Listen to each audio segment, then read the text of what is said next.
Good evening, everybody. How are you doing this evening? I am RJ.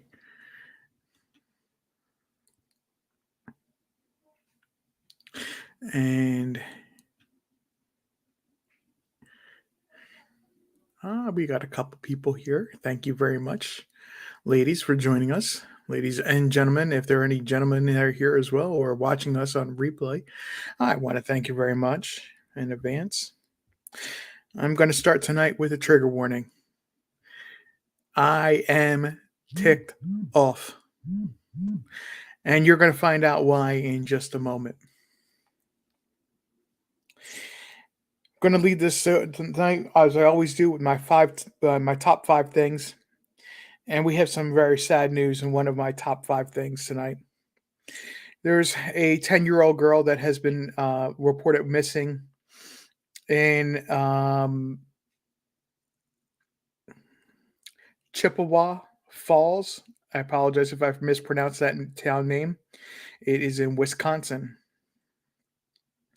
This little girl had been found. Had been found. It was found on a trail in a hiking trail, and that's about 100 miles east of Indianapolis. The sad news about this is that we have breaking news as of about 15-20 minutes ago that a juvenile has been arrested. And they believe this juvenile is the one that actually has caused the demise of this 10-year-old girl. The 10-year-old girl's name is Lily Peters. Her first name is actually not Lily. That is a nickname. It's Ileana, I believe. I might be mispronouncing it, and I apologize again to everybody if I am. But Miss Lily Peters, it seems like the police have already solved this case, and that it was a juvenile that did this. Of course, we're going to agree with the presumption of it being a innocent until found guilty in this case, because goodness knows we don't want to presume that a little kid, another juvenile, another kid has done this, but they've arrested the kid, so it is possible that it is the answer. Hello, Lisa, and hello, Phoenix. Thank you for joining me. As I know some people are just joining me, but please, guys, keep in mind, I'm going to say it again. I am triggered tonight. And you're going to find out in my top five things what I am triggered about. What I had just said was really a bonus. It was breaking news about the juvenile being arrested, that they police may have solved the murder of the 10-year-old in Chippewa Falls, in Wisconsin. Going onward, that's very sad and unfortunate news, of course.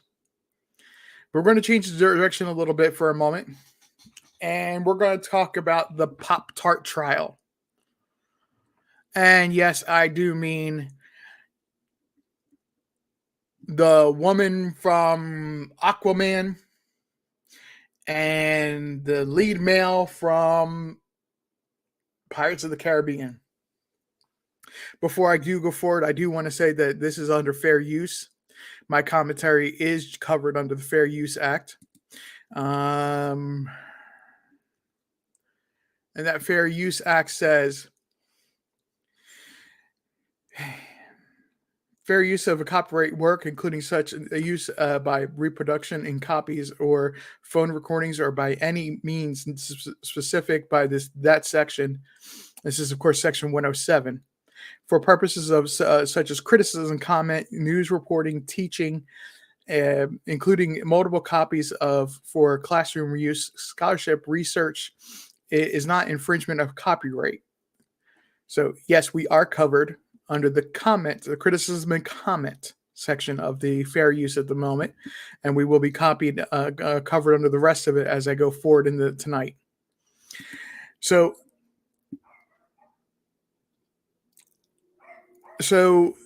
the the Pop-Tart trial, and like I said, everybody knows who it is. It's that woman from Aquaman, and it's that the guy, and I am not mentioning their actors' names because I don't want to give it credit. It's a disgusting Pop-Tart trial. It really does not need to be getting the media attention that it is, but everybody loves drama. The thing that comes out of this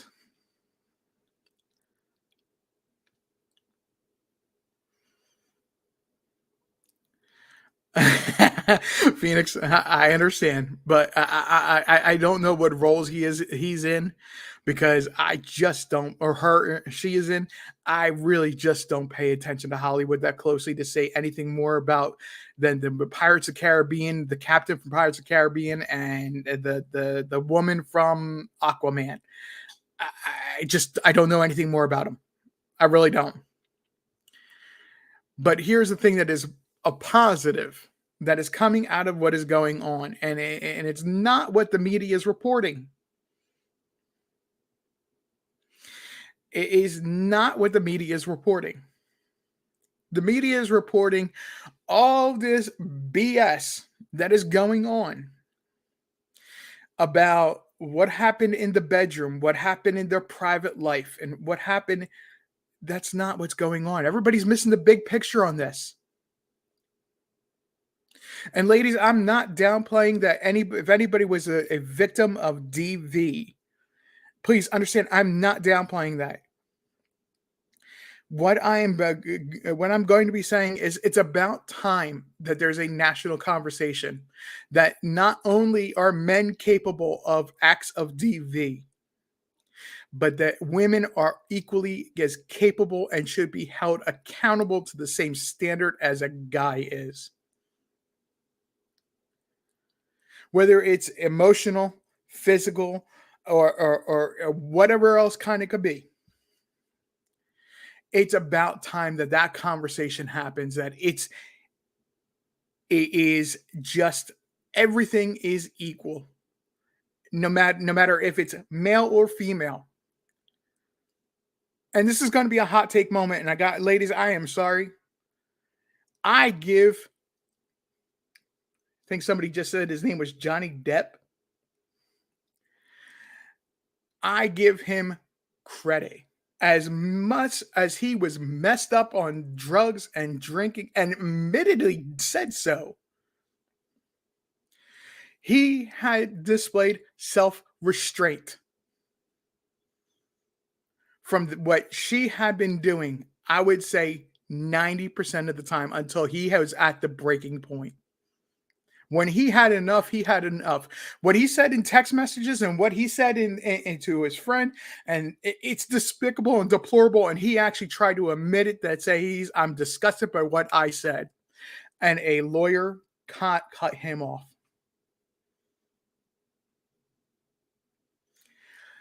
But it's about time that we had that national conversation, that equal conversation between men and women, that it does not matter if you are a male raising a hand to a woman, or being emotionally equally destructive, or if you're a female doing the same thing. It's not a presumption that the guy is in the wrong. It can't be.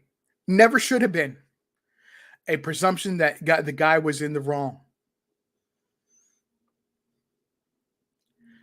But everybody's focused on these little minutia details of what these two individuals did to each other, or what happened in their private lives. They're missing the big picture of what is coming out of this court hearing. And if you take a step back and really just step away from what the national media is trying to push, you'll see that that conversation is happening. It's not a loud conversation, and it shouldn't be a loud conversation, but it's happening.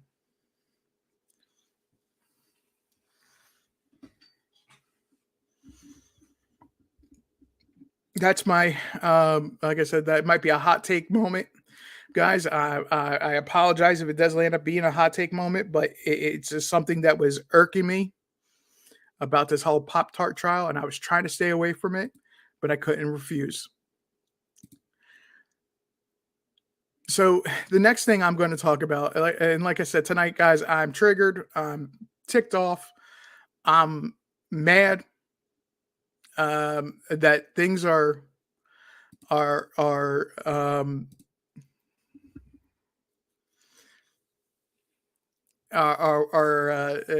up the way they are. And I'm about to show you something that might be very triggering because, and it's about this little boy that was found missing in Sellersburg. I believe it is pronounced Sellersburg, Indiana.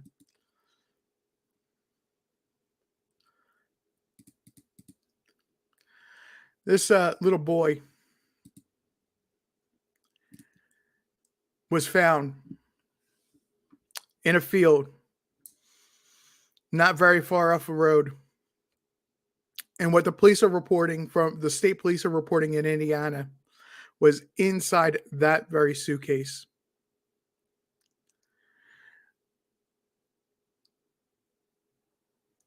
This is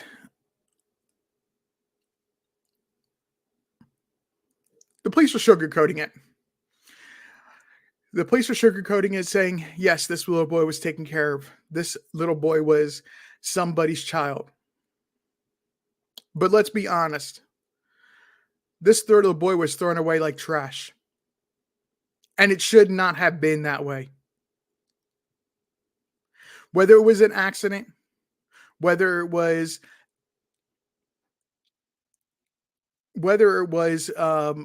somebody, an accident, or somebody did this on purpose, somebody knows something. Somebody is missing a child. And we have not had a police update from the police in 6 days on this. I'm not blaming the police. I think they've been above reproach the way they've handled this so far. Somebody knows something, and somebody, that person, that mother that's missing this child, or that father that's missing this child, if it's a split custody type of situation, somebody needs to come forward and say, I'm missing my child. Because nobody has yet said that they're missing a child that if matches the description of this child. That is the last update that unfortunately we have on this child, is that there is no information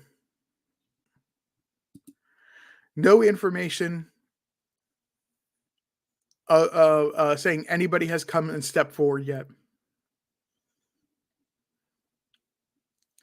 And somebody needs to, because this child deserves to have a proper burial and to have a proper service to honor him.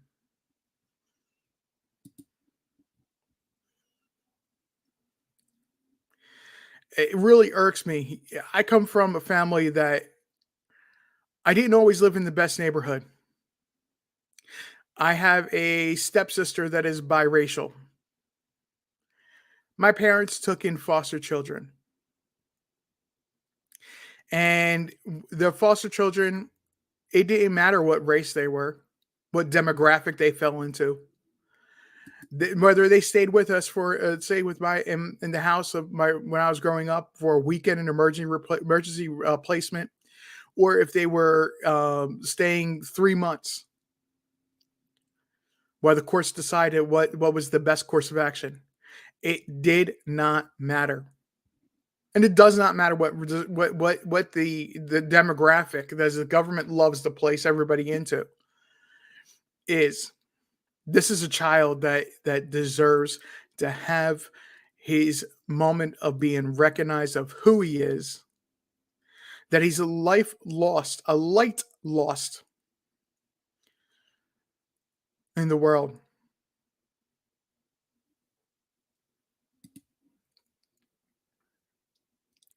The next piece of information I'm going to be passing on to you guys tonight on my top five is um, is the story about Jelani Day. On Saturday night, somebody I hold in high regard on YouTube, Miss Q, had did a live had did a video, and she had I don't remember the correct YouTube terming is. She wasn't live with it; it was pre-recorded, and she was playing it in the chat with everybody. I'm sure you guys know what the wording is, and we'll correct it. Let me know in just a moment. But Jelani Day, um,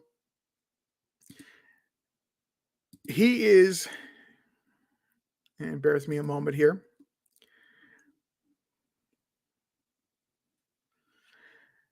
I'm about to bring up a missing flyer that somebody had made up and posted on Twitter.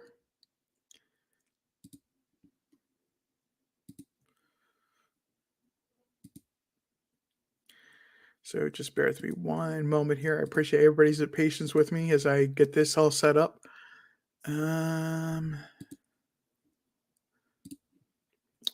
This is Jelani Day, a young man, 25 years of age, attending college, trying to make the best of him in life. And after he went to a shop in the state that he's from, in the state of Illinois, it appears that it is legal to have a THC shop. I'm going to put it that way and leave it as that. He went to the THC shop. After he left, he disappeared. The next two persons that were knowingly aware of where he was after he left there was two girls who have lawyered up and who found his clothes laying on the side of the road.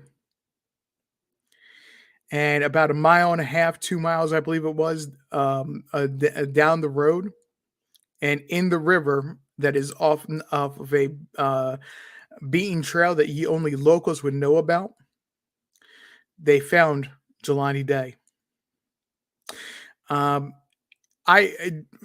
There is too much for me to go over.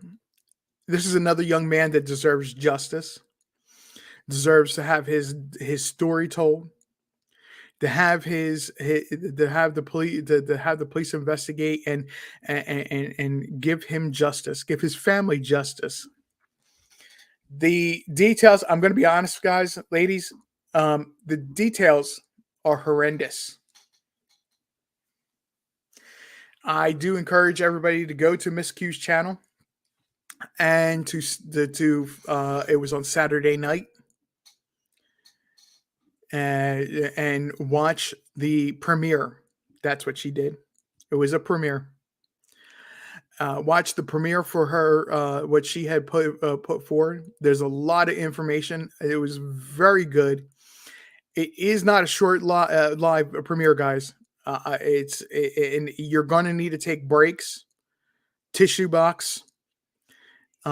It's a real tearjerker of a story of what happened to him, and there's a lot of details that you might want to skip and at some points, but you'll know what that is.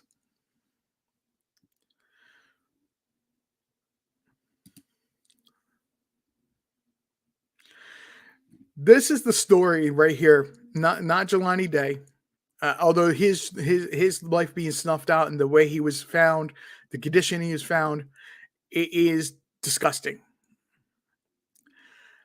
But this is the story that I said at the beginning. I am triggered. I am pissed off.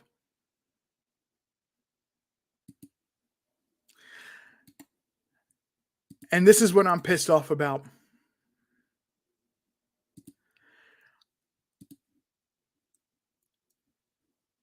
The Amber Alert system is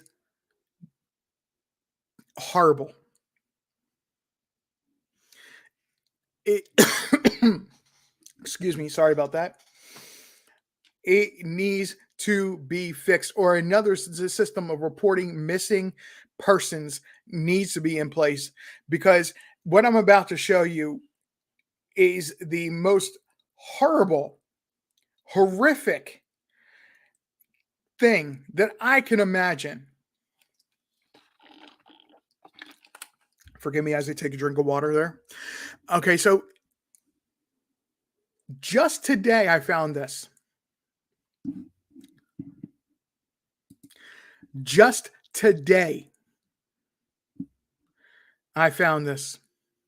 And it comes from a story that I found on Yahoo, in which the Fort Pierce police in Florida are just today listing this child as being on the endangered list.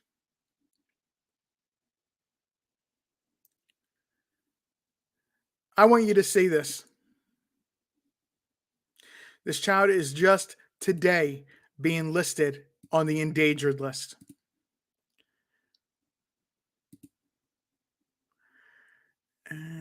Bear with me 1 second here as I pull this up. I'm going to point out a detail on this, folks. I hope YouTube allows me to do it. This child deserves an Amber Alert. This child deserved an Amber Alert 2 months and 11 days ago. 2 months and 10 days ago, my apologies. He's been missing since birth. How does a system fail that is supposed to report and put importance on a national notification of a missing child? An infant just born goes missing the day he's born.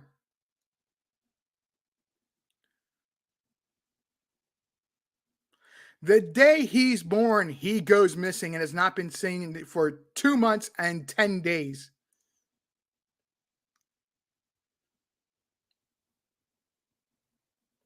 How does a system that is supposed to protect and put out there the information that is the set up to a broadcast regionally, nationally, whatever need be, for a missing child or a missing person, that an Amber Alert is designed to help protect?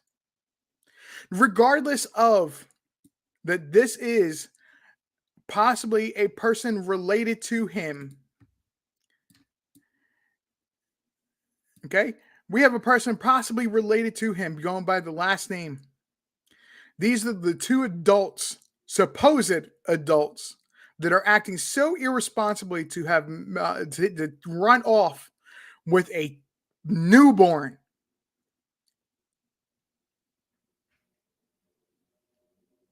It's disgusting. The system needs to be fixed. I don't know if it's that the Amber system needs to be completely torn apart and a new system is in place. It should not matter of a circumstance.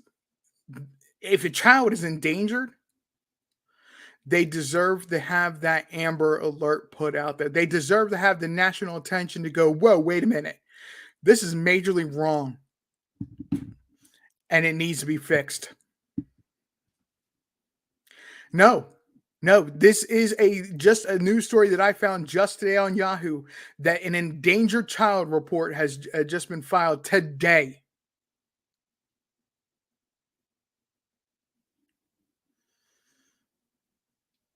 Today. The little baby was born in February. February 16th. 2 months and 10 days ago.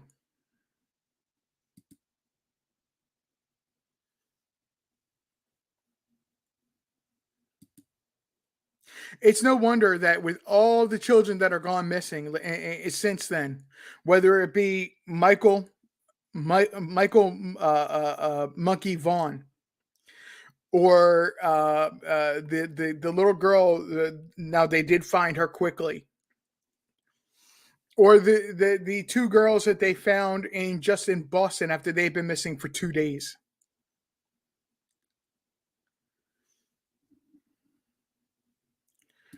Okay, they yeah, Lisa, exactly. It's what I want to know. Why is this slipping through the cracks? Okay, and the reason, like I said a few moments ago, I was raised in neighborhoods, and I was raised in a family, and what I would personally consider my extended family. There was a man that was a family friend when I was in college,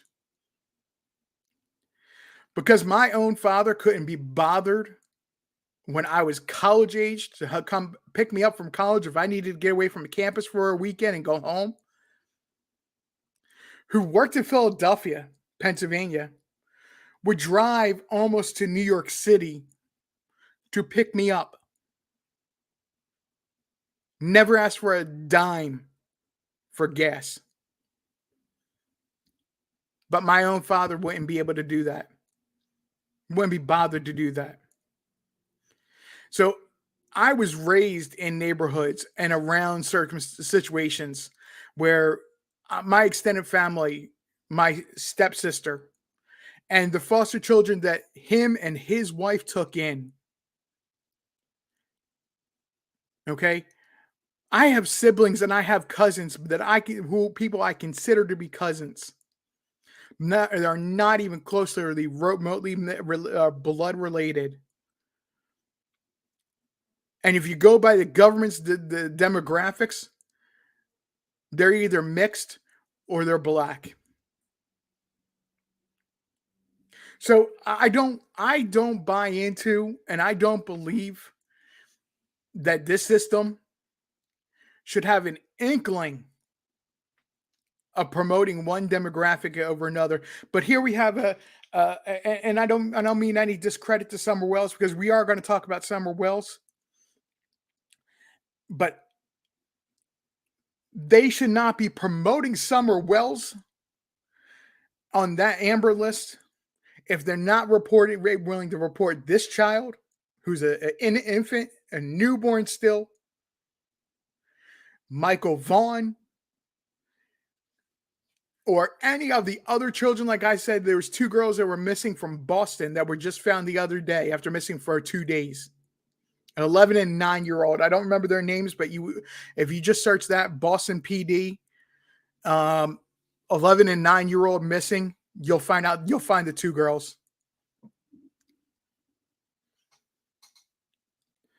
This is irking me, ticking me off, and I don't know what I can do to change it, because I don't think there is anything, but I see change happening.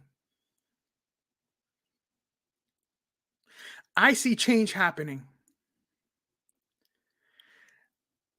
In my Discord, I know not everybody's in my Discord, and I did not post this on Facebook, or at least I don't think I did. So I'm going to pin this in here tonight. There is a change.org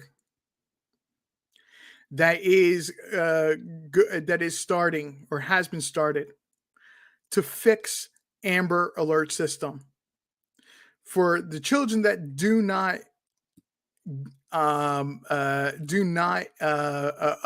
meet the criteria of an Amber Alert. And this is, bear with me just a second here. I'm getting the link so I can post it in here. This is another system that people are trying to develop and get to replace or to work with Amber Alert. Bear with me a second here. You're going to hear me typing for a moment. My apologies.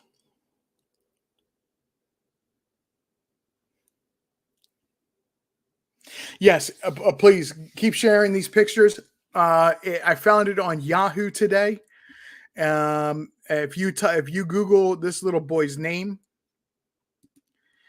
the little boy's name is um, Azan Lisby, and Saint. I said the name of the town just a moment ago. Fort Pierce, Florida.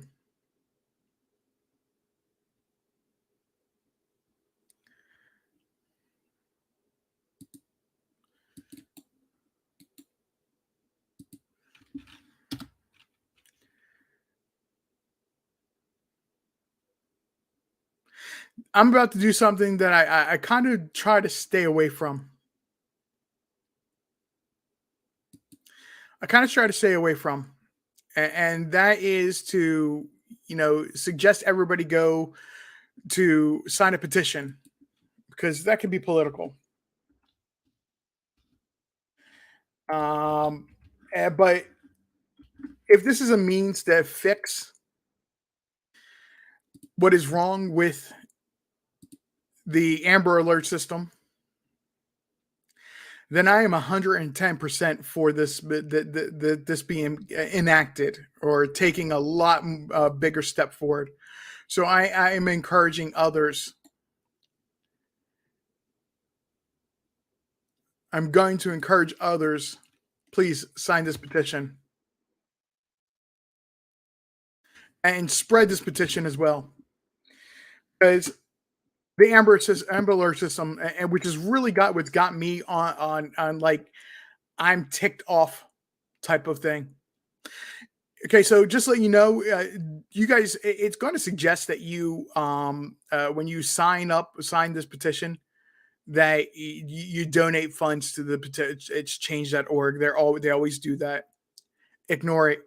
Just go ahead and share it because that will work. They'll drop the asking for you to donate funds. Yes, Lisa, you would be more than happy to be allowed. If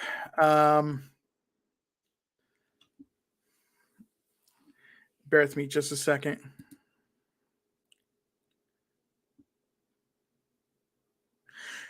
Lisa, go ahead and email me. Email me. It's RJ channel 1. The number 1 and not the word spelled out. And that's at yahoo.com.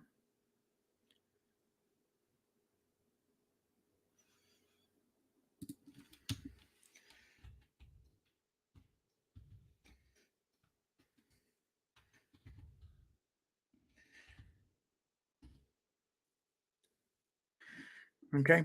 I misspelled that. I apologize. Let me correct that.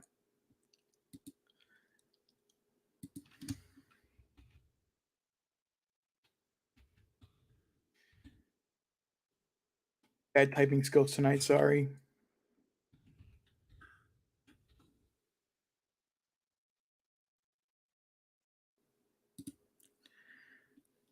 That's right. That's time. Okay. So email me.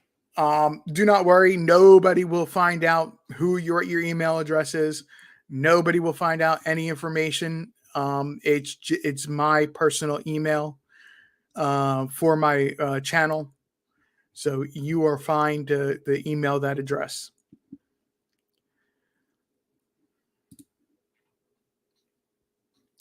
So, like I said, I'm really ticked off, and it's not so much at the police. It's not at the parents. It's at a system that is failing. When I remember when the Amber Alert system came to be, after it was named after a little girl named Amber. I want to say she was from Pennsylvania, but I'm not 100% right. I'm not 100% sure because this has been a long time, and I didn't prepare to go here, but I'm just making this a mention of this. But I remember when that system was in place, If a child went missing, man, they were hot to report that. Child went missing. It wasn't just your area. It wasn't just your county. It wasn't your town. It was the state, the neighboring state, and 2 states away if they thought it was need be.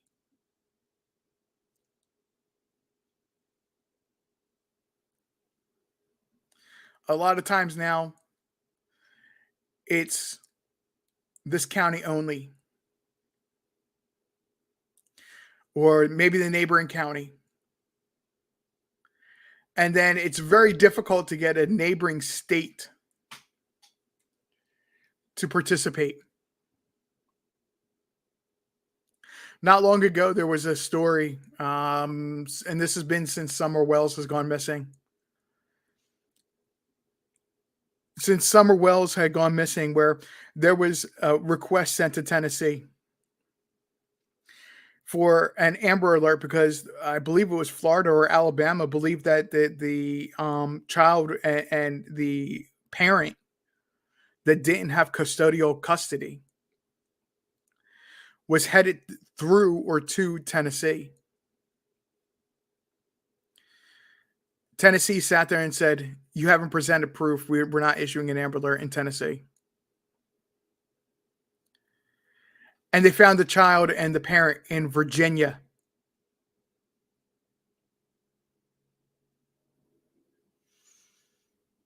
Something is seriously wrong. And it's not just in Tennessee, folks. I'm pointing out Tennessee because I'm familiar with the story and I live in Tennessee. But something is seriously wrong and it needs to be fixed. If there's a missing child, I want my phone blowing up at 3 o'clock in the morning because I can read it and say, hey, that's on the other side of the state. There's nothing I can do about it right now, but I can follow up on the story in the morning. It might be annoying.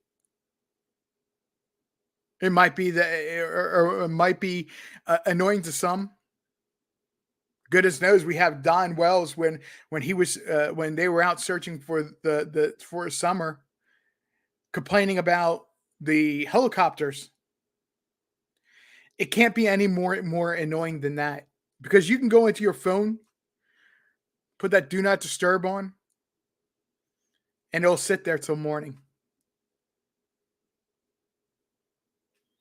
But these children, especially a newborn child who has no ability to defend themselves, provide for themselves, sustain their own life, is missing since birth.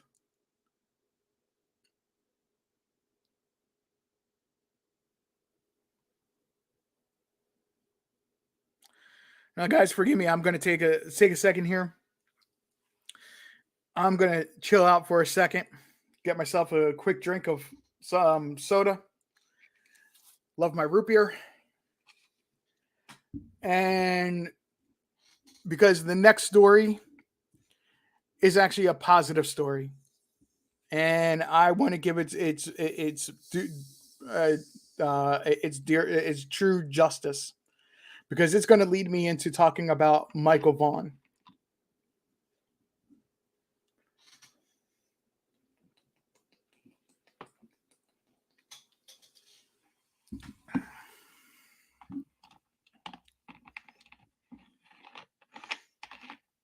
Gary, I 100% agree. I 100% agree. If there's a missing child,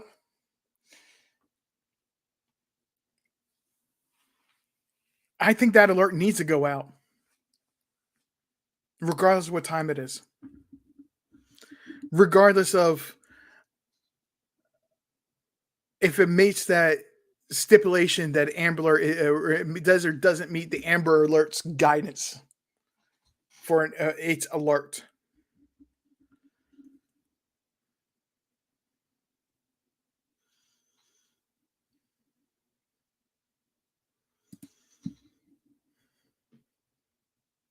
And if you are taking this moment to go and sign that petition, thank you very much. I don't feel that it's the 100% fix to the problem, but I think it's a step in the right direction to fix what the Amber Alert and how the Amber Alert is failing. Because these children do not deserve to have no attention. Carrie, exactly, and that's my point. It's a start. It may not be perfect, but it's a start.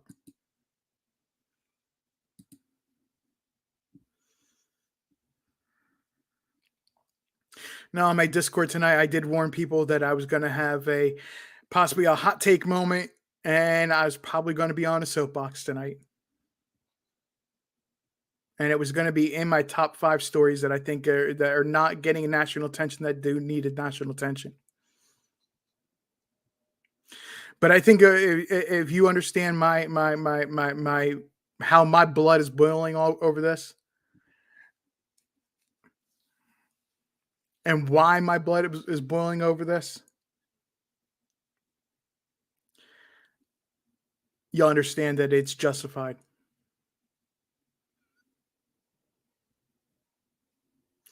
Now, I did advertise this tonight as being we're going to talk about Michael Vaughn.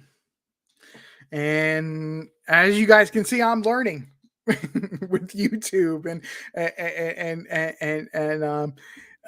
the streaming and setting up of streaming things like that. I put a little picture up of a tricycle tonight as a thumbnail. I'm learning. Nobody's guiding me, so I'm learning this on my own. So, but that's this is leading somewhere, guys. Just bear with me a second. But that's that toy tricycle is exactly the what kind of tricycle I remember growing up with. We didn't have these plastic Hot Wheel or Barbie car 3-wheel little sits real low to the ground. We had tricycles. Yes, little monkey. And tonight it starts with talking about Brandy Neal.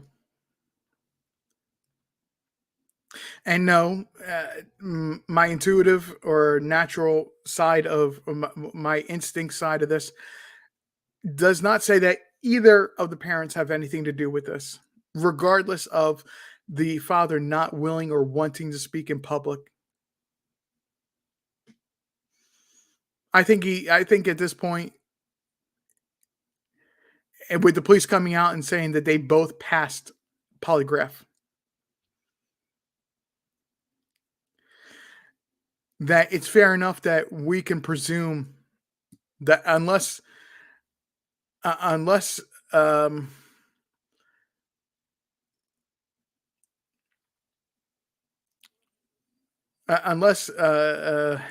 Vaughn, I don't remember his first name, is a really good liar and can fool a polygraph, even though they're not admissible in court. It's more of a tool that the police use to judge body language, to judge what the person is saying. That if he's passing the polygraph and they're satisfied that he is not involved, we can cross him out as well as not being involved. This isn't just a my personal instinct on this, my intuitive mind on this. It says that this is not just a happenstance crime. And I'm going to explain to you why in just a moment. Somebody was targeting that neighborhood. I'm not going to say specifically they were targeting Monkey, because again, I don't believe that is the situation. That is coincidental that it was Monkey, but it was this neighborhood that was being targeted. We're going to take a look at excuse me. We're going to take a look at a map in a moment. But first, let's say of the neighborhood and just some areas of interest that I've come up with and I've stuck with me since very early on. Miss Q Carlock and Miss Q and John Q Carlock. They have been absolutely wonderful to me. They even when I was associated with another channel, making commentary on another channel with somebody. They always allowed me to have a platform to speak when back when this was really breaking and this was still active. I'm not saying it's not active now, but it's not as active as it once was, with the constant reporting to the press and the media covering this. I believe that the police are still working hard on this, but there is in Idaho, there was a bill that was recently passed. It's called SB 1378. And it was sent on to the state Senate for them to pass. And Brandy Neal is actually a huge spokesperson for this bill.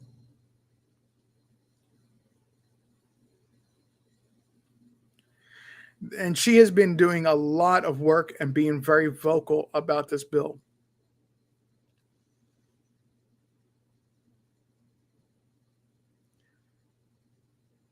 She went and she has not only carried the torch that this whole entire time, almost 9 months tomorrow,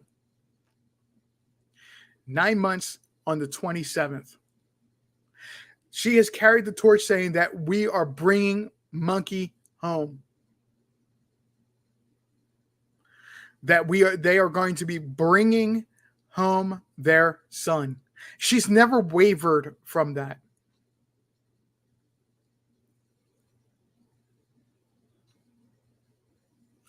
Never has she wavered. And her activism that has come out of a tragedy has resulted in a bill in Idaho that I was actually just talking about something similar a moment ago. That when the criteria of an Amber Alert is not met, they have another system of alerting and putting an alert out for a child. This SB 1378.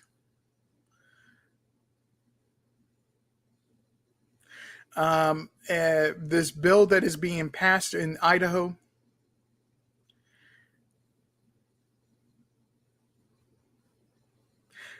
Brandy is quoted as saying, "The Amber Alert would have been greatly helped Michael's case." There was the Fruitland police and lead detective on her son's case fought for an Amber Alert that night when he went missing. They had to fight for an Amber Alert.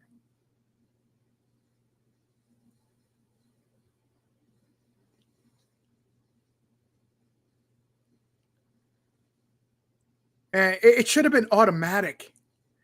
It should have been automatic.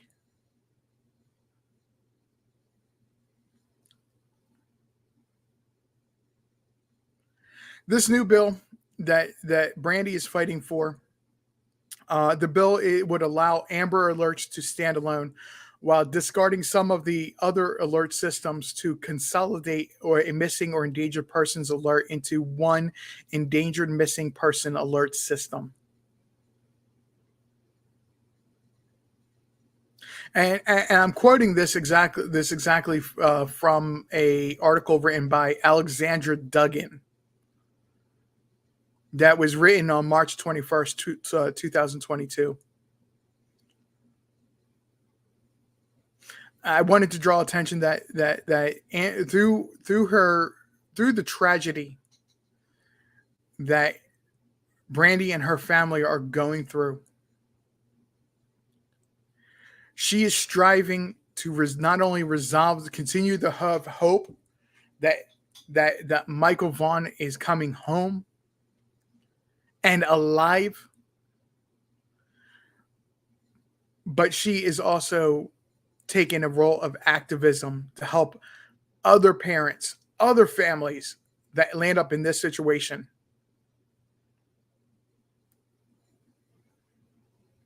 to have a way that is not just an Amber Alert of notifying people in their neighborhood, in their county, in their town, so on and so forth, to say, hey, we need your help. We need you to help us. We have a missing child. And at one point, the alerts and phone calls that did go out, eventually go out, were asking and this is not the same day that this alert went out. It was not on the day that the monkey went missing. And Brandy, if you ever see this, please, I hope that you understand I'm trying to do this justice, because I think you have handled this wonderfully beyond anything that anybody could imagine you have done. I personally don't know how you don't crawl up in a ball and just cry because your child is missing. But you have shown so much strength and courage through this that it's uplifting.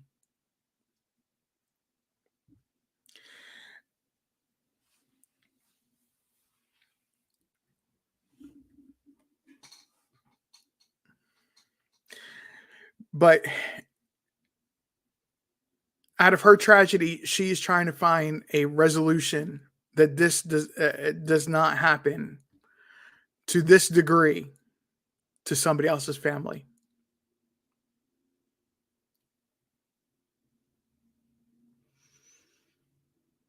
You're good, cosplay. You're good. I appreciate you listening. Like I said, this is going to segue into talking about Michael Vaughn. And when I very first became involved in the story of Michael Vaughn, I really never had like that connection, or like maybe that physical location where you live so close to a story that's making national headlines, and you hear things different, not only from the community you live in, but your local news that is being reported in national news, and it shocks you sometimes what is not reported nationally. To give you an example of what I'm talking about, when I was not living in Tennessee, and Evelyn Boswell was a breaking news story, where I was working, we did follow it. We had the ability to, um, in between our work, there was a few of us that sat around and we talked about it. And I would show them the knowing from previously living in Tennessee, then moving away, I knew of the what was the local media and who would have the best news stories. When Evelyn Boswell was missing, only half was of what was going on was being reported. And where I was living at the time was less than 2 hours away. So there's a lot of information that is not being reported nationally, that only the local media is reporting. And even then, there is not a lot of information about Michael Vaughn and his disappearance.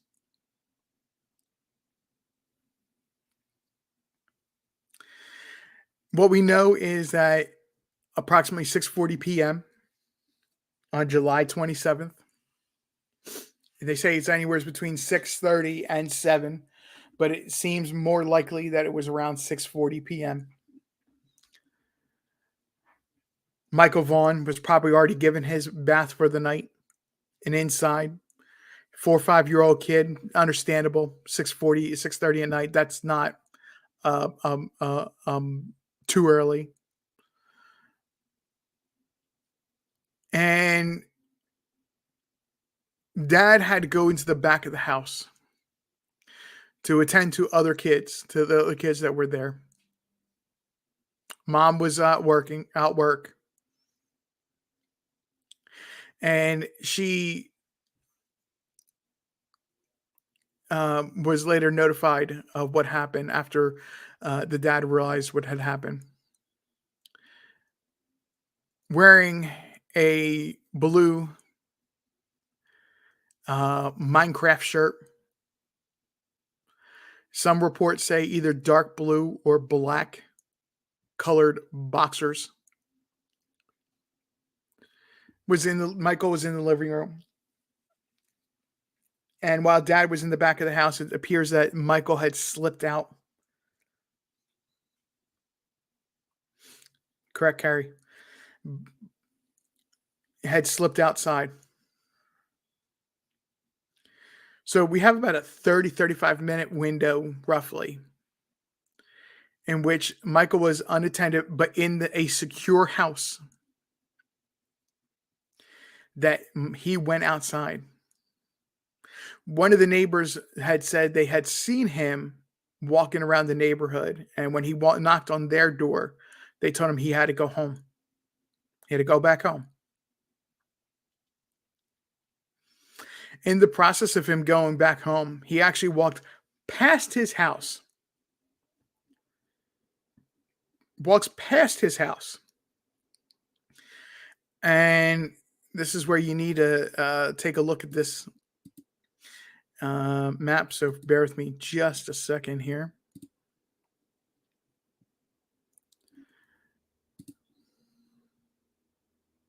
Now, I don't know the address of where the Vaughn household is. And I'm not going to try to find out because it is not fair to them to have their exact address blown up all over social media. So I picked a cross street that is close to their house to focus on.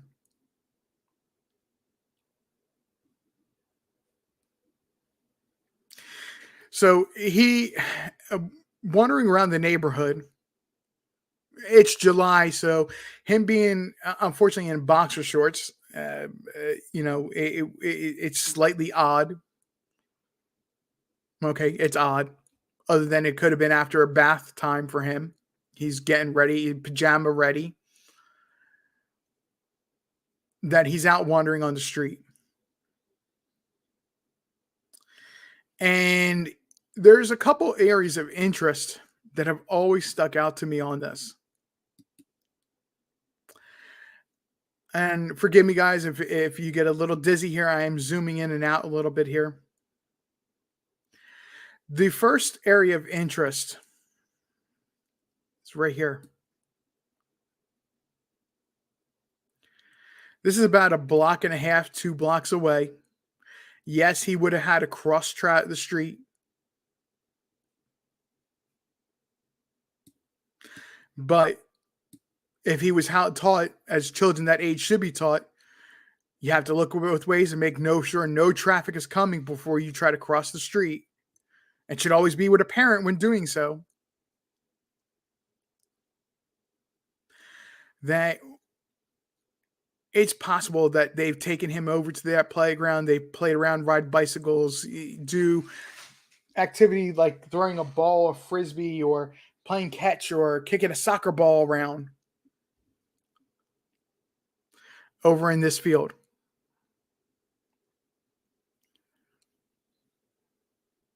And this is to the northwest of that intersection that I was just focusing on, because, like I said, I'm not trying to show their address, their house, not pinpointing their information.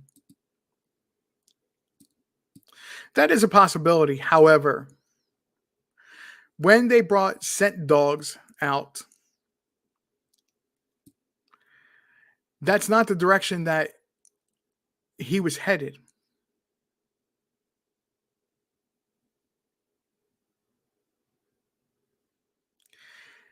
The direction he was headed was this way.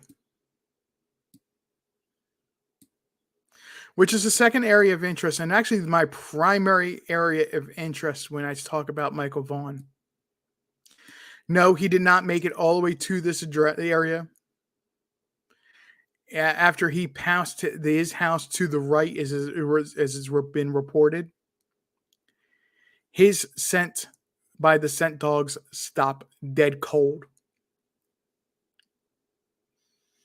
They stop cold, as if the child was picked up at that point.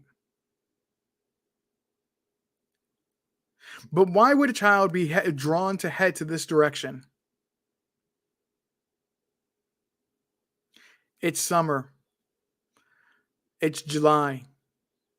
The dog days of summer. Let's take a look at what a major attraction at this Crestview Park is.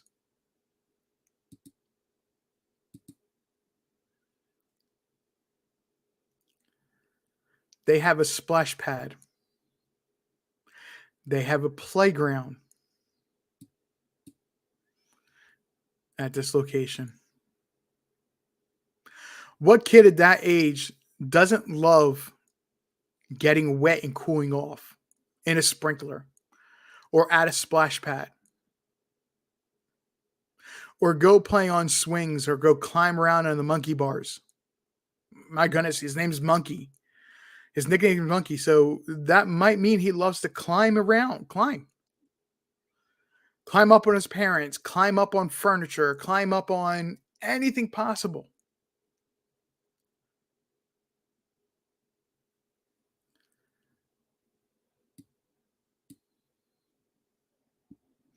So something happened that drew his attention towards this area.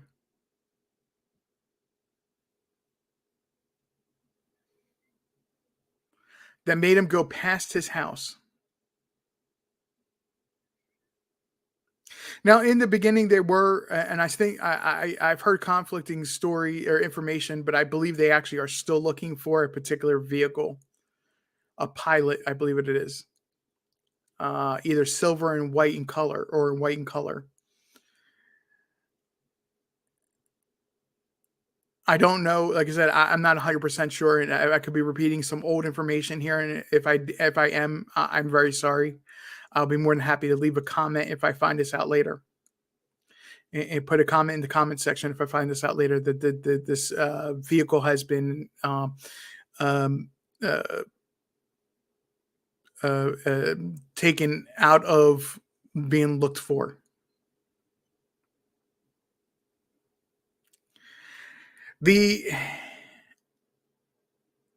Okay. So just like any park should have, we got swings. Hey, look, a bathroom right off of the parking lot.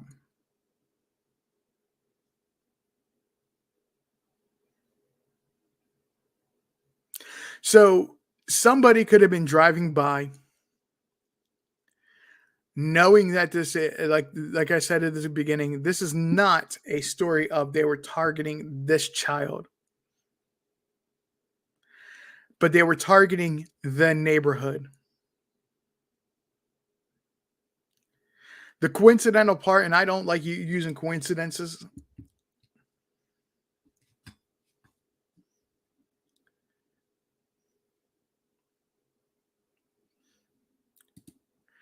The targeting of this neighborhood. Yes, cosplay. You're exactly right. I believe 100%. It was not a target on Michael Vaughn. It was a target on the neighborhood because you have attractions for little kids in two different areas, and it's secluded enough that at 6:30, 6:40 at night, 7 o'clock at night, most families that have kids cosplay. I know you can attest to this. Carrie, you can attest to this. I know I can as well. At that time of night, when you have kids, it's time for to start getting them to settle down for the night.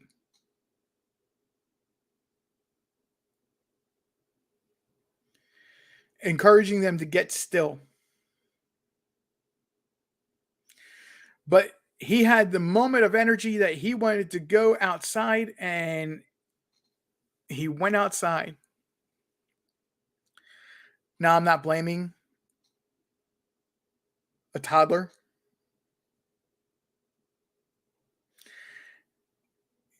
A toddler's going to be a toddler.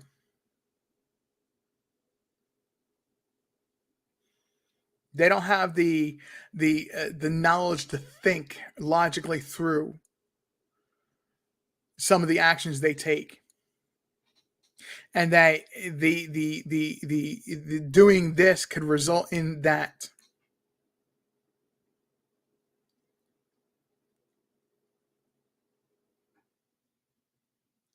What he did was be a kid. And to blame a kid for being a kid is a foolish thing to do. It's the adult in this that is the horrible individual. The Something drew his attention to this park area.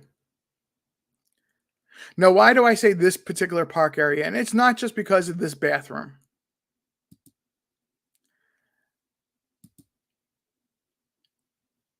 If you're a helicopter parent, you're wearing a pair of shorts and t-shirt, and you're right in the middle of that splash pad with your kid. Or you're within just a couple feet of them playing around on those monkey bars, that little play set, or the swing. Or if they need to go to the bathroom, you walk them in and you walk them out of that bathroom.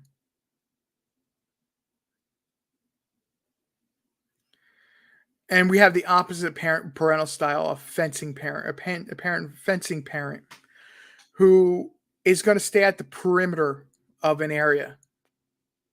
And this is the way I understand it. Will stay at the perimeter of an area and let a kid be a kid, let him socialize and on his own and do his own thing, and just the parents just going to stand back and watch. Just blend in with that fence.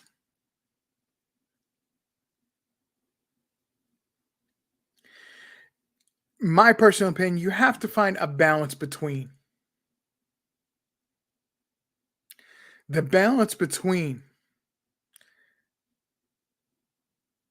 being a helicopter and a fencing parent.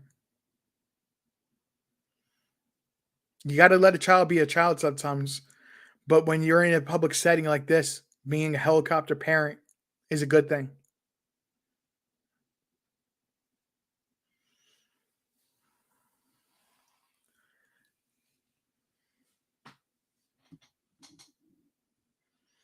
Carrie, this is exactly why I'm saying that the neighborhood was targeted. I don't think this was about Michael. I think it was about the neighborhood. Look at some of these houses there in the background.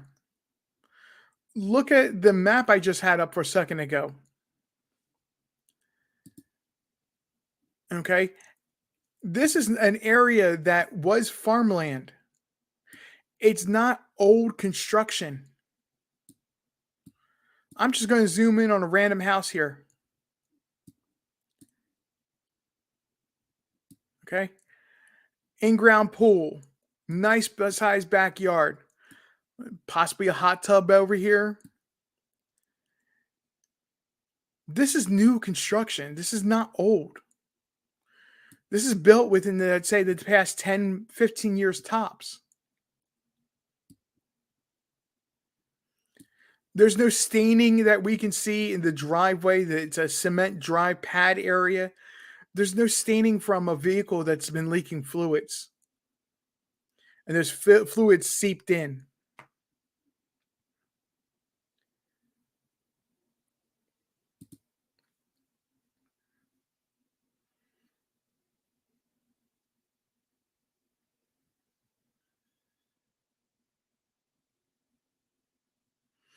Cosplay, exactly. Exactly. Yep, exactly. It's an intense, crazy moment when, you're finishing supper, and if depending on what you made that night for supper, monkey's 5 years old. If they had pasta, oh, that's an instant bath for him right away. He's a toddler. He's still learning how to make a fork function for him to correctly. He's probably got sauce and spaghetti noodles in places you don't want to think about.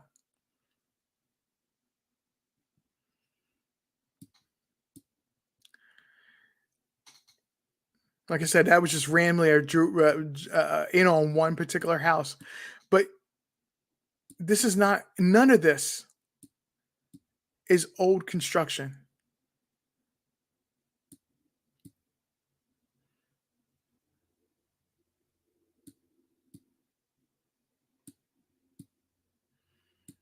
See, we still even have. This is probably a little bit of an older section. You can see by the cement is a little bit darker in color. Some of the is near the farm field, closer to the farm field, and some of the areas around here are still dirt. There's no grass growing. So this is also why I'm saying, this is still new construction. And you look up over here to the north of where they lived, and you have this huge dirt field that looks like it's being developed still. And it's off the backside of a shopping plaza and that doctor's office, if I remember correctly, it's the dentist's office right there. So it's a recent. They're not old. But what draws my attention to this playground is how easy would it be to have teamed up with somebody, one person abduct the kid, abduct Michael, run up here to this playground, pull into this parking lot, another person be waiting with a vehicle there because you can't shoot cameras. You can't point cameras at a bathroom.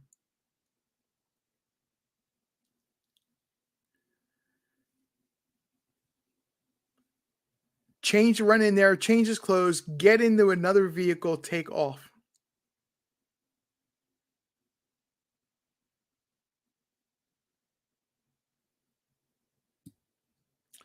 And this road, South Whitley Drive, US Route 95. Just want to show you something. To the west of that street where we were at is a highway that runs through Idaho. And when I say highway, I do mean an interstate. Now we're going into North Whitley Drive. Over on 16, going west. Cross a bridge. Oh my goodness, we've crossed state lines.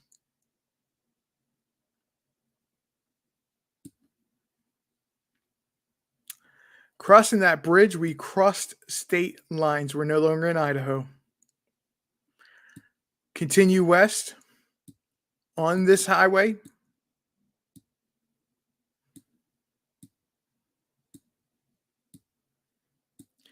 Through another town.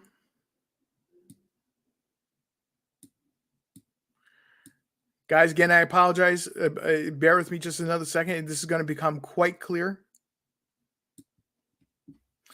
I hope I didn't make you dizzy, but there's an entrance, an on-ramp, an exit ramp right onto the highway that ran right past where the neighborhood that Michael Vaughn lived.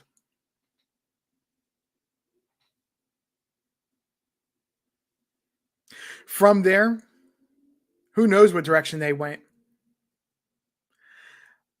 But I'm confidently sure that my intuition is telling me that The person or persons, the team, if that may be the case, that's exactly what they did is they got on this highway.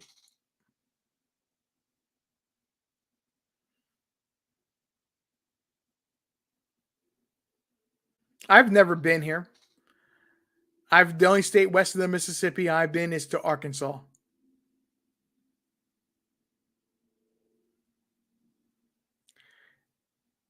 I wouldn't have a clue, even if I did drive.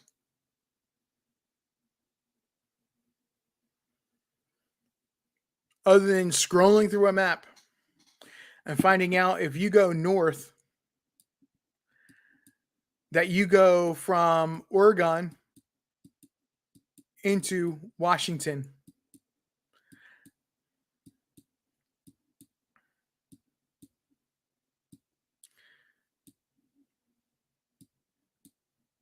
On this highway. Again, I'm not going to scroll away. I'm just showing you. It continues on for quite a while, and you can get into back to Idaho and then Oregon, and then if you keep going north, you land up in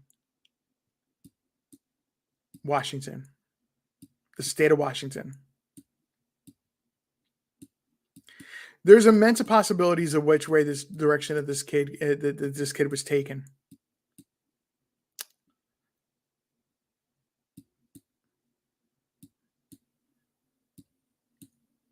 And when I say that it's my intuitive mind that is saying that this is what happened.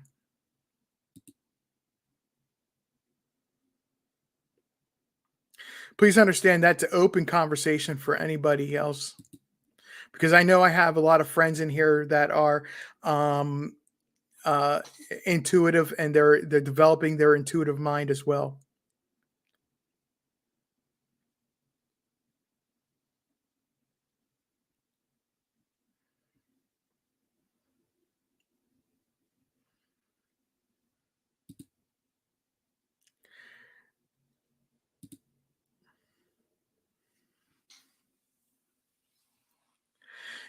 Cosplay, you're exactly right.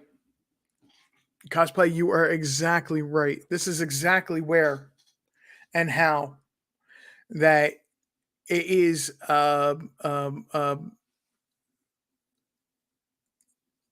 freaky place to be. Turn your back for 1 second. Let your kid in your home, when you have the doors locked, play around in your house in the same room as you. Intentionally turn your back for 1 minute and then turn around and look where they land up, how fast or how far they've traveled. You'll be lucky if they're in the same room as you still. And because they're not there with you, that when you sat them down, your natural instinct is to panic. Panic of where they have gone.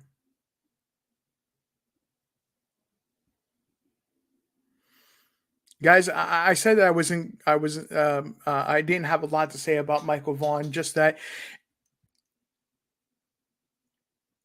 drawing attention to the fact that he is missing 9 months tomorrow. 9 months. About a month and a half after Summer Wells had disappeared, Michael Vaughn had disappeared. And guys, please forgive me. I need to stretch my legs for a minute, so I'm going to mute myself. And I will be right back with you.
Ah, yes. The need for a stretch of the legs and get some coffee. And if beer's your drink of choice, I personally can't drink, but cheers. I'll have my root beer and just raise a glass and say cheers.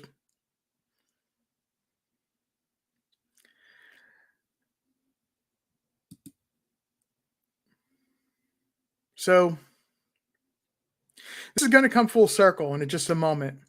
And I hadn't planned it being full circle, but it just perfectly fits tonight. Perfectly fits tonight. That we take a look at how Brandy Neal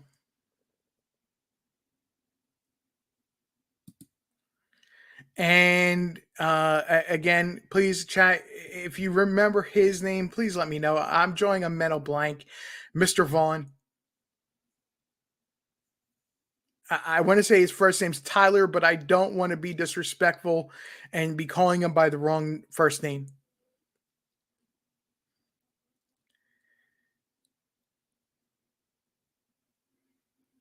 Oh, I don't like honey buns.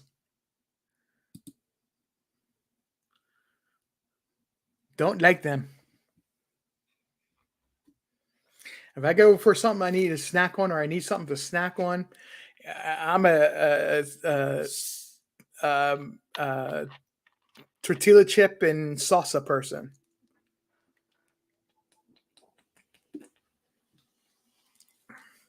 Make like a 3 or 5 layer dip type of deal. A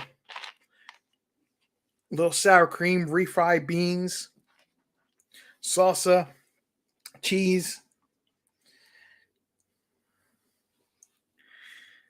and I'm happy.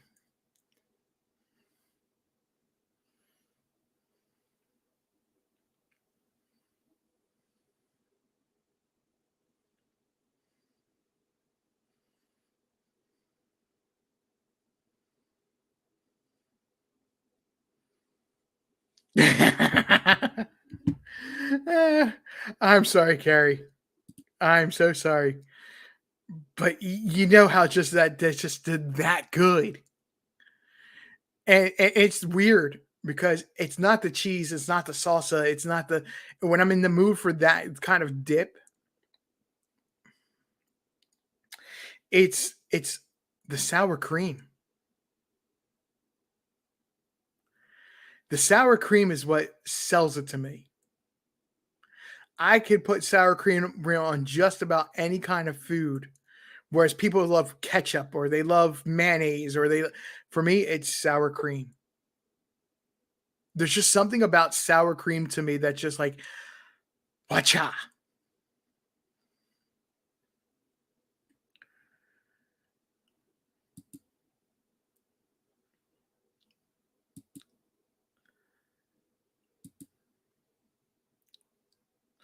It's that wacha moment, it's just like a total kick in a different direction than but hey, let's get off of food for Carrie's sake.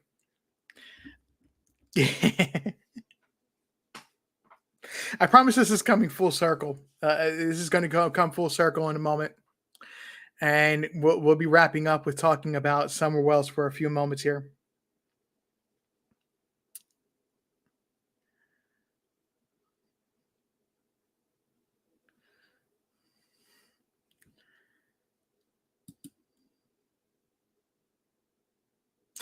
For me, the issue wasn't sour cream. The issue was it was other foods that would always be accompany sour cream. Because I had such horrible gallbladder issues that I couldn't have sour cream until I had my gallbladder removed.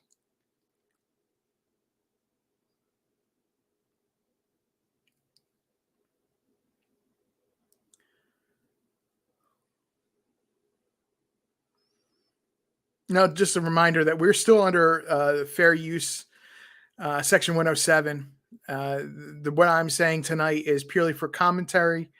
purposes and criticism purposes. So everything we are discussing is covered. But we're going to talk about Summer Wells and the idea, or the reason we're going to talk about Summer Wells. And Carrie, you already know exactly where I'm going with this.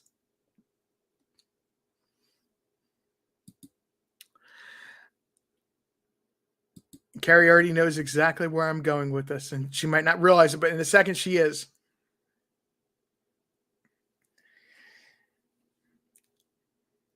I've always said that the timeline of June 15th doesn't make sense.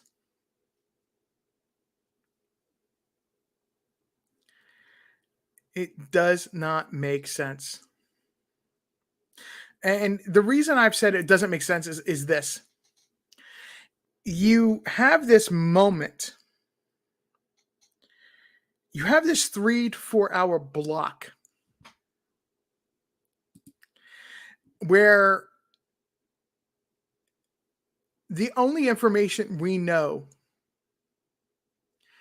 is that Grandis at some point, or the grandmother, Candy, at some point had taken a nap after they returned from town, from Kingsport, and to the Beach Creek community.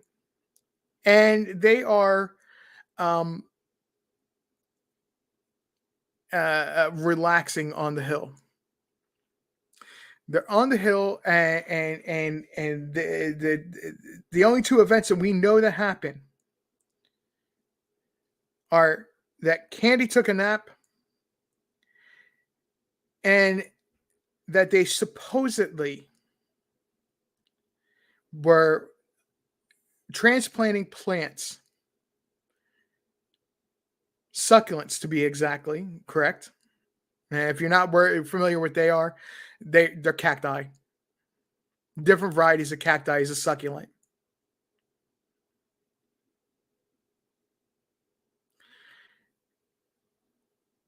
But when you look at the condition of the planters,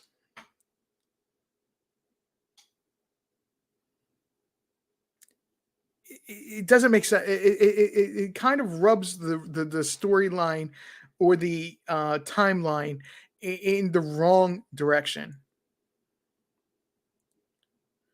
It doesn't contribute to it. It takes away from it. Recently, I have said that there has always been a moment or a time within the area that there was a change, a vehicle exchange.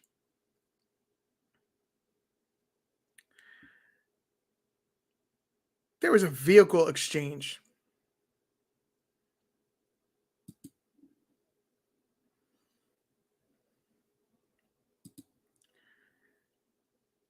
And recently, not through my own efforts, Carrie, this gets credit to Carrie 100%. She pointed this out to me. That somebody that I seriously discredit for having any knowledge, any actual knowledge for Summer's disappearance. Initials are JS, and I'm not giving this person any more credit than that. Not like the Pop-Tart trial that I mentioned, one of the actors' names.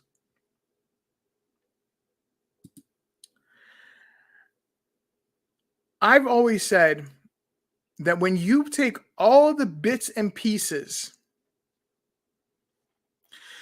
of what happened and what people are saying what happened on that day, it proves that there was a vehicle exchange.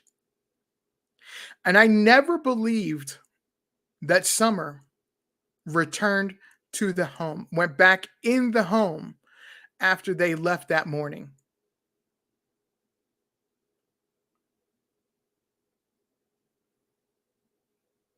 I'm not saying they didn't return to the property. I'm saying the idea of Candace telling the boys to keep an eye on Summer when they were playing video games, and that Summer supposedly went downstairs.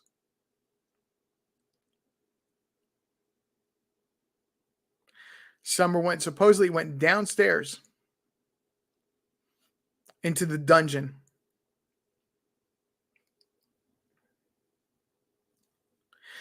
I'm saying that never happened. I will boldly say that never happened. And again, people may want to discredit this because I will admit this is my intuitive of what I heard, and when I sit there and I look at all the facts all added up. So I really base this off of one piece of information that it kind of really does go in the video that I made previously of They Said What. That granted, Hawkins County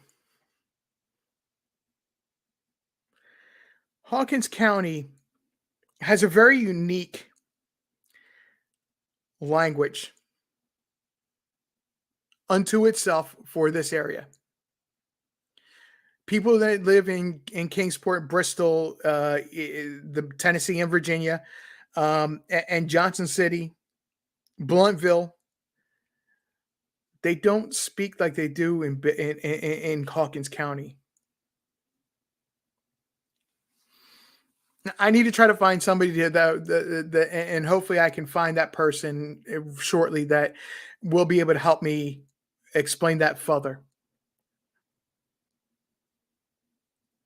I'm hoping that I can find a friend that when I lived down in Gray, they also lived with me and wasn't not looking for the person I was involved with at that time. They live in Hawkins County, not far from Beach Creek area, and would have to it would be easier to have them interview them to help explain what I mean, that the language that people in Hawkins County use is different than what the Tri-Cities uses.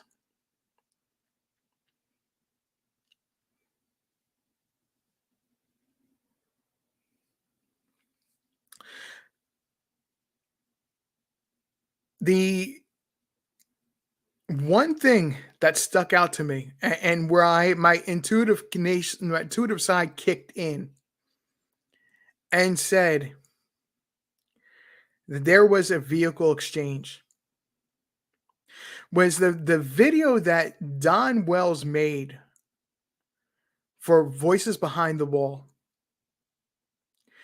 where he retraced what he did as he returned home on June 15th, where he went, how he went past the property and onto into the lower field of the property. Let's not remember that their property where their house sits is a good 50, 75 feet above street level. And then you have the field or the rest of the property that's at street level on Beach Creek Road.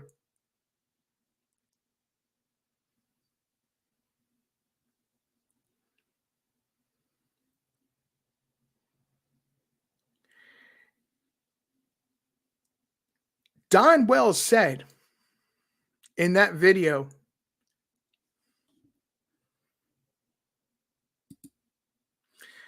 that when he came home,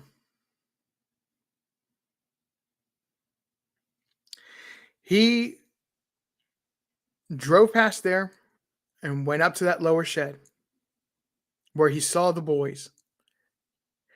And in that video, he said that he had to take the Subaru. So on the video of him retracing his path that he traveled, he would be visible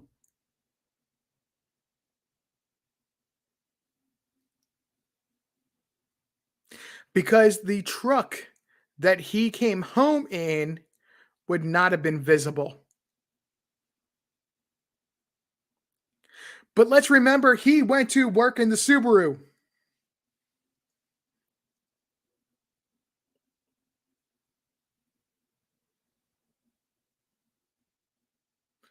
He also said he had to take the Subaru for the video because he needed the all-wheel drive or four-wheel drive that it had to be able to handle the tall grass and the hills of getting up on the property.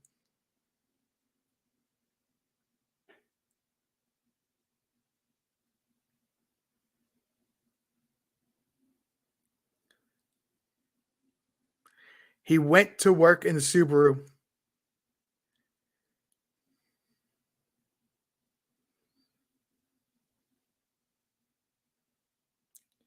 Well, cosplay. He saw his boys at that feed shed that was down on the bottom part of the property, and that's why he went there. He went to where his boys were.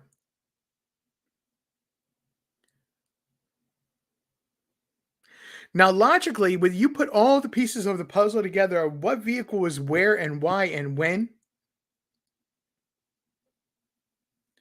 the only explanation you have left is that there was a vehicle exchange in the course of the day. Yes, did have to not turn on. He had to continue on going down Beach Creek Road past Ben Hill Road because Carrie can explain a little bit better, but than I can because of familiarity. But the driveway entrance is on Ben Hill Road, whereas the lower shed or the feed shed, another purpose of the horse farm, as that was actually designed to be a feed shed for stock animals that were being kept on that lower part of the property. At least that's what it was intended to be.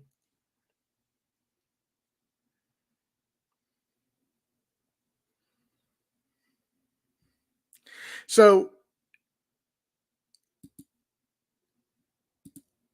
the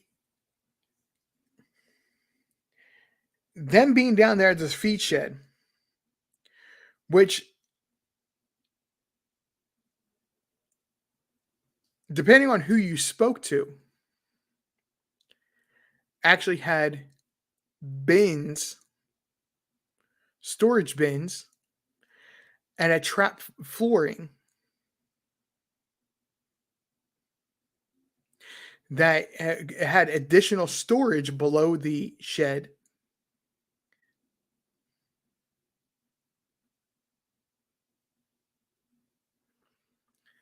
allowed there's more than just the purpose of seeing the boys there and going there. Because he said when he first pulled up to the field and he saw the boys, his gut instinct was she was gone.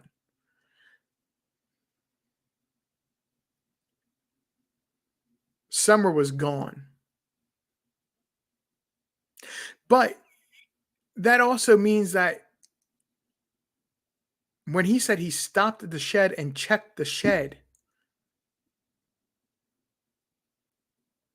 what was he checking for?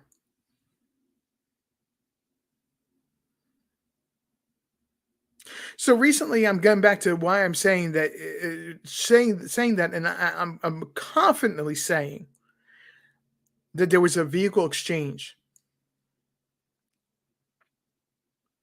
It's now been brought to light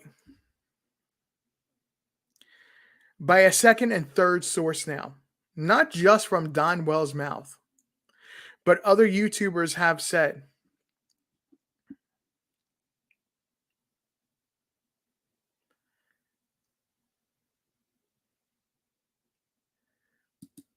Yeah, Carrie, I know it's the way he came in.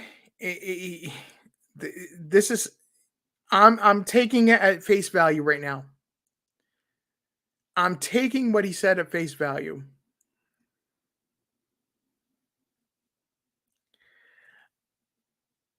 It does not make 100% sense, but when you look at the whole of what I'm saying,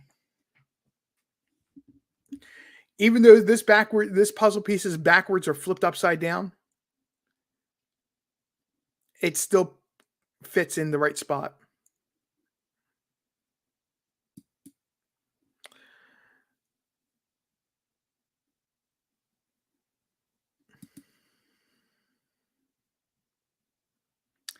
Not for the vehicle exchange. I don't believe it was for a vehicle exchange because if you remember, another time I'm going to mention John Q. Carlock and Miss Q. About a month ago, it was probably about 5 weeks ago now. I want to say it was uh, on March 13th, roughly. They ended up doing a stream that was almost 12 hours long.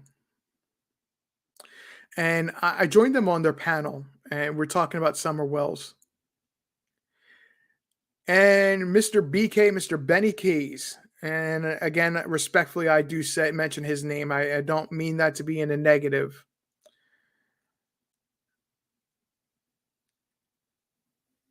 Said something that I agree with 100%. That there was a second trip, that Candace made a second trip, and I'm not talking about the one that 911 call where she's saying that it's being reported that she was running or out walking looking for her daughter. I'm talking about a second trip in a vehicle.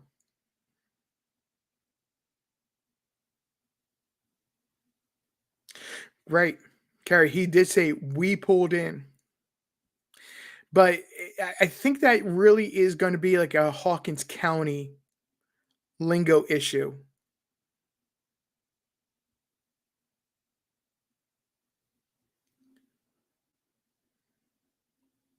Maybe the boys were down at the street checking the ditches, and when he pulled in, the boys followed him or jumped into this vehicle and he pulled in with the boys.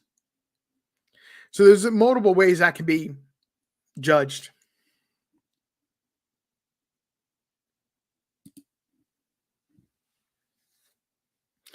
I've actually cosplayed. I was one of the very first people that said there was a second trip, but I didn't have proof.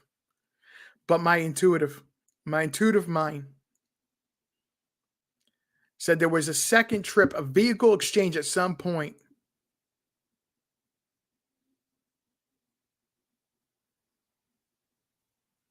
And I've said that almost from day one or maybe a few weeks in,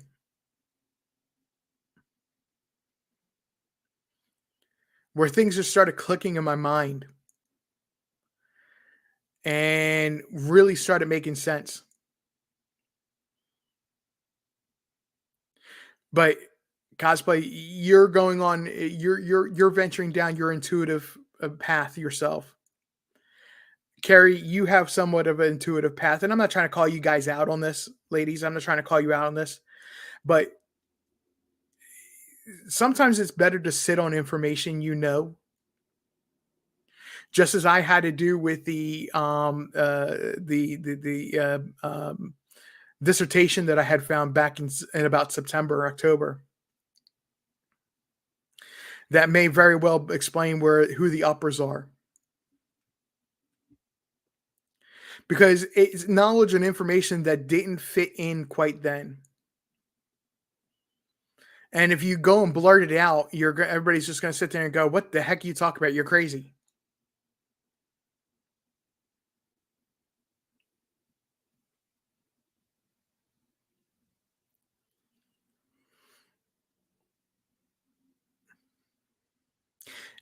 But it's one of those deals where what I was saying all along didn't quite make sense. But I went ahead and said it anyway. And recently, information has been coming out.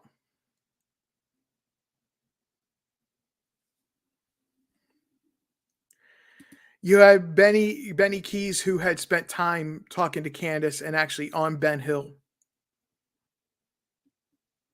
before Don Wells had gone and had it started his prison term. And for a little bit of time after that as well, he was there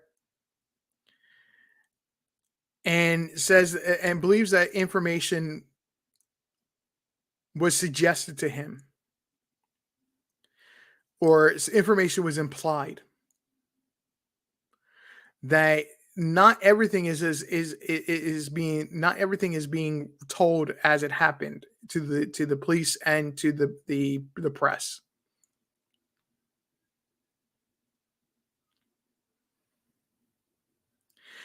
And he himself made the suggestion that at that time with the live, like I said, it was on John Q with Miss Q on their channel. He had said exactly that trip.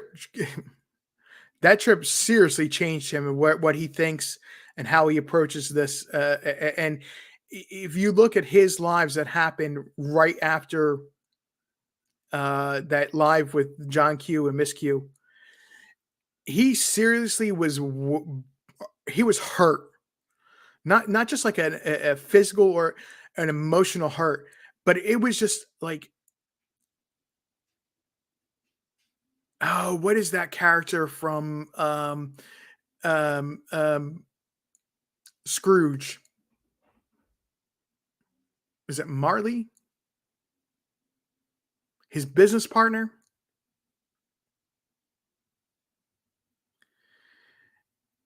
It was almost as if that he himself was that ghost dragging those chains and those cement or steel balls around.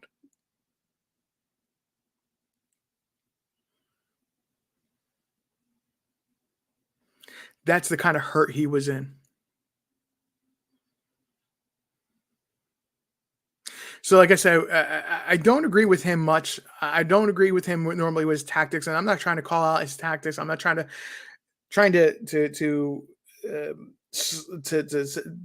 say, hey, he's wrong. What he does is wrong. That's his channel. It's his business.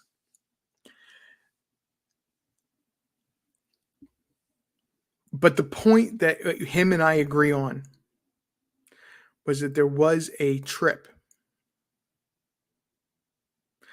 in a vehicle off of Ben Hill Road. And as I mentioned, the person initials with JS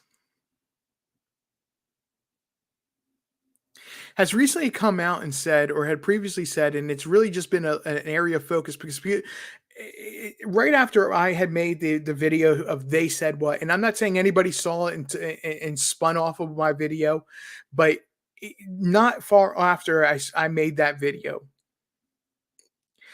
other channels have been taking a look and tearing into the little details of what they said and realizing that what they said is not what we heard.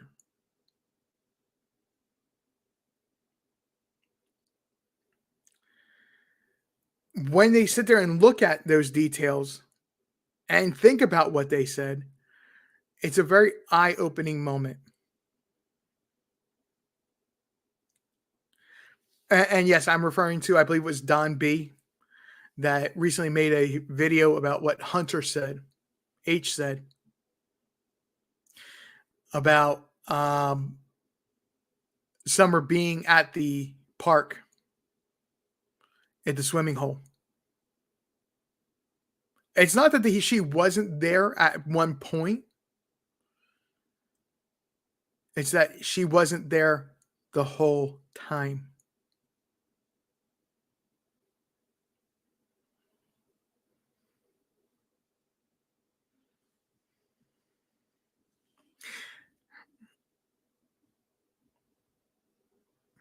And like I said, I'm not trying to take credit for saying, it was I started something. That's not what I'm trying to do. I'm just saying that shortly after I had made that video, that people are starting to focus.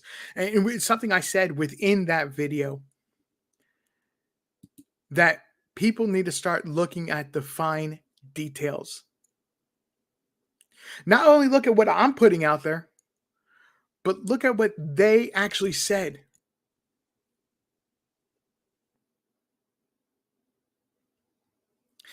It's amazing that this is happening.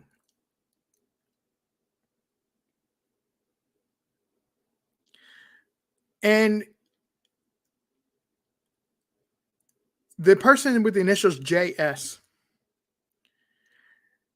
had recently said they believe they heard a car door slam around 3 p.m.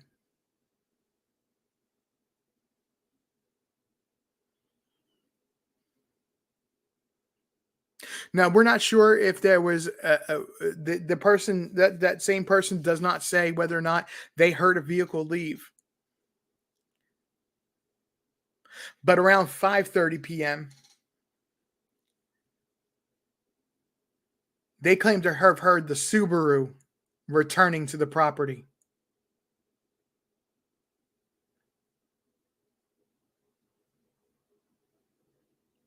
On that property at that time, Don was supposedly at work. The only vehicles that should have been there was Candy and their Suburban.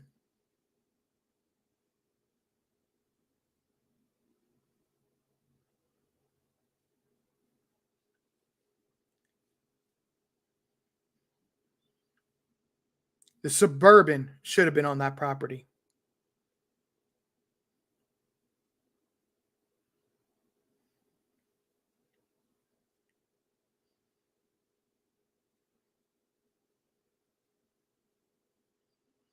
But I promised you that it was going to come full circle in a moment. I don't believe that, and I'm not trying to.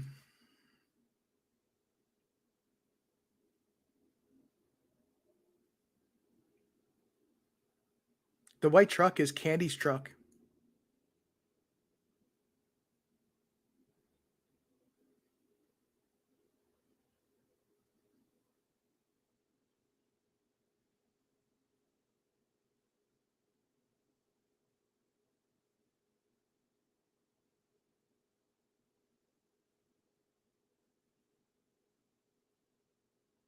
And what we know is that Don, since you asked, uh, or do we know? Don Wells is very clear. That morning, he took the Subaru.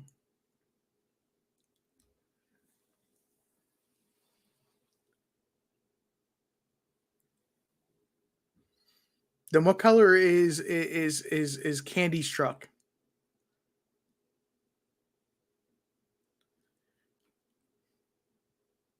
Because let's remember that with the purchase of the Subaru, having the Suburban, that puts them at having three vehicles, not including Candy's truck on that property.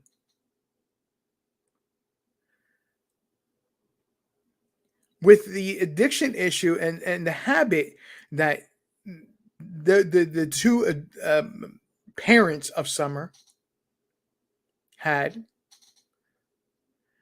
there's no way they would have been able to financially afford to have three vehicles and have a loan on one of them.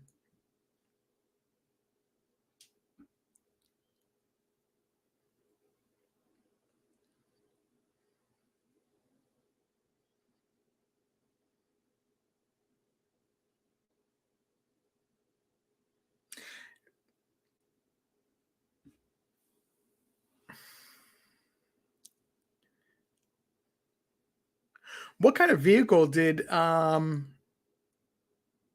what's his name? Um, Lives in Virginia. Was working with Don up until the day before Summer went missing.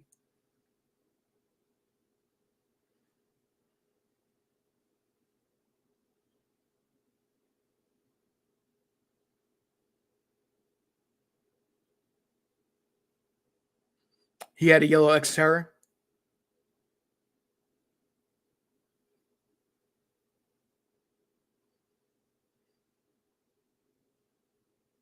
Okay. All right. I wasn't sure. Honestly, I don't remember, and I'll have to research this and have a topic of discussion with this later. Um, that I don't remember seeing the white vehicle that you got. I thought it was if I did, I thought it was a broken down vehicle that was on the property.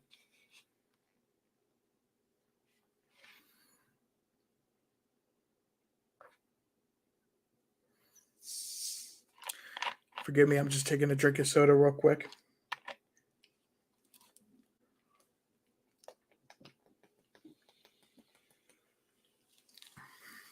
See, when I've always been very focused on the wells themselves.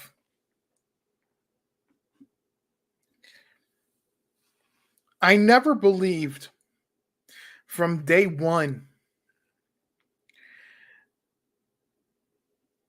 other than it was a sudden illness, that anything had to do with anybody, any adult, off of Ben Hill Road property.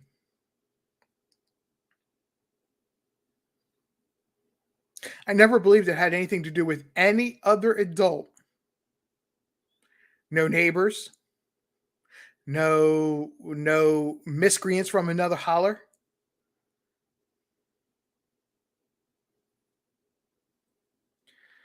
That recently had been made a huge story that this person lived the next holler over and had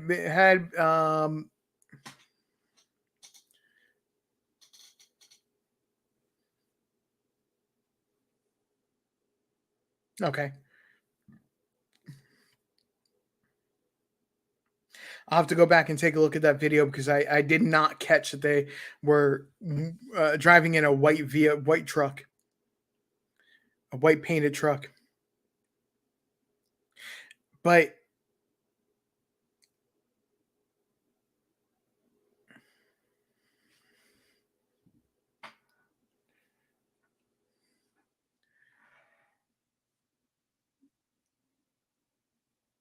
it's astonishing when you sit there and really realize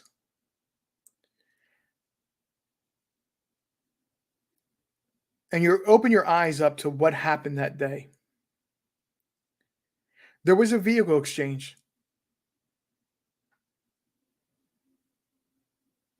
And I've made other statements about this case that I've admitted people were going to sit there and scratch their head about.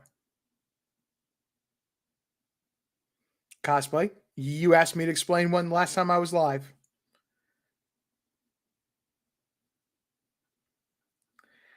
But there is definitely, in my opinion, it did not go anything beyond the adults living at Ben Hill Road.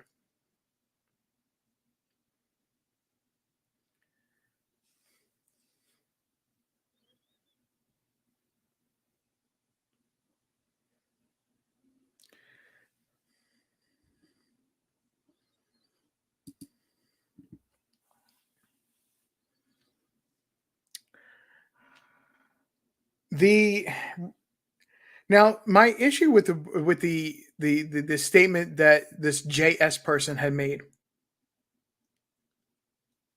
is that given the location of where their property had to be,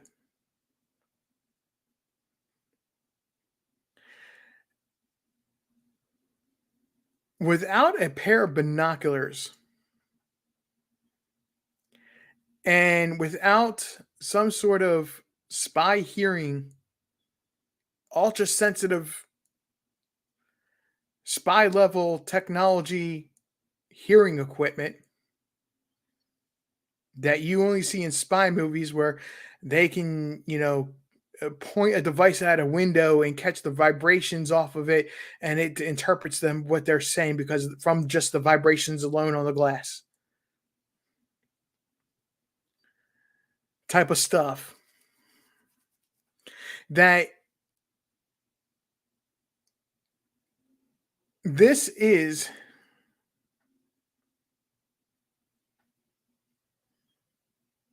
this is it's from that one person alone, it's still sketchy. Any information, there you go, Carrie, exactly. Unless she has some serious, and excuse me for I burped, I apologize if you heard that.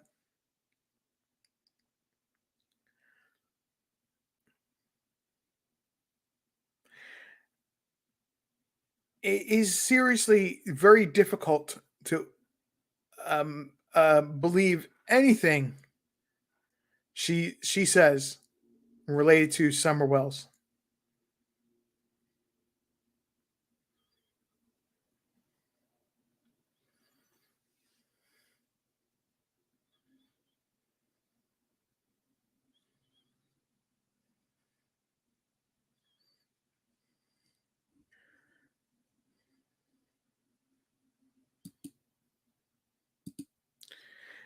It's very difficult to believe anything she says related to Summer Wells, and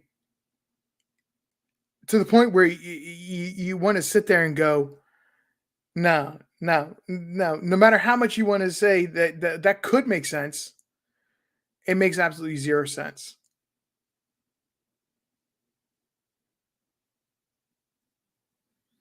That she would know that information unless she was actually on the hill when these events were happening.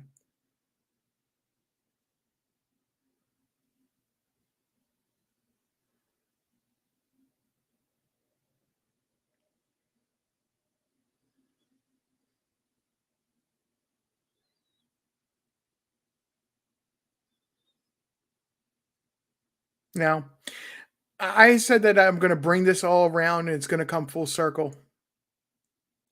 And here's where it comes full circle. And I'm not trying to compare the beyond using the two families as an example. I was not intending to make a comparison on them, saying that their family unit was similar. Other than I wanted to leave this as being in one household, you have the example of one parent being a helicopter parent and one parent being the fencing or fence parent. And then on the other household, you have that happy medium, what I believed was that happy medium, where they allowed their kids to be kids. But when they needed to have that parental step in, that parental environment or involvement because of the environment that the kids were in, you have that balance.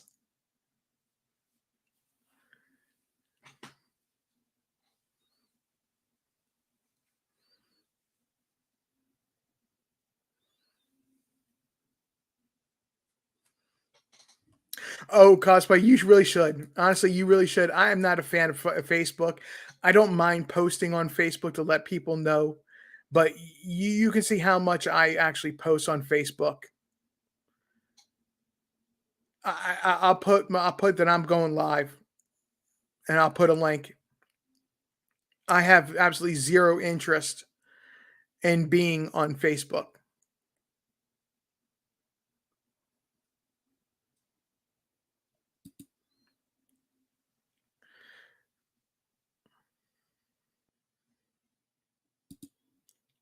We have some actually very interesting conversations that go way beyond what I would put on YouTube that I do not mind talking about on Discord. Discord is my family. Where if something's bothering somebody about a topic, no matter no matter religion, politics, we will sit down and we will talk it out. And trust me, we had a serious conversation just last night involving politics and the Constitution.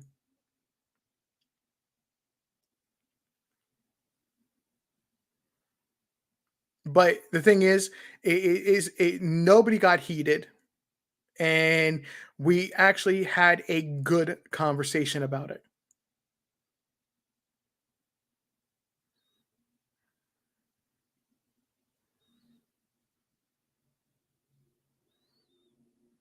Oh yeah, we cut up, we joke around. We if there's something going on, like the couple people that I have on my Discord right now, if I don't like, they know what I expect of them. These they're foundation people right now.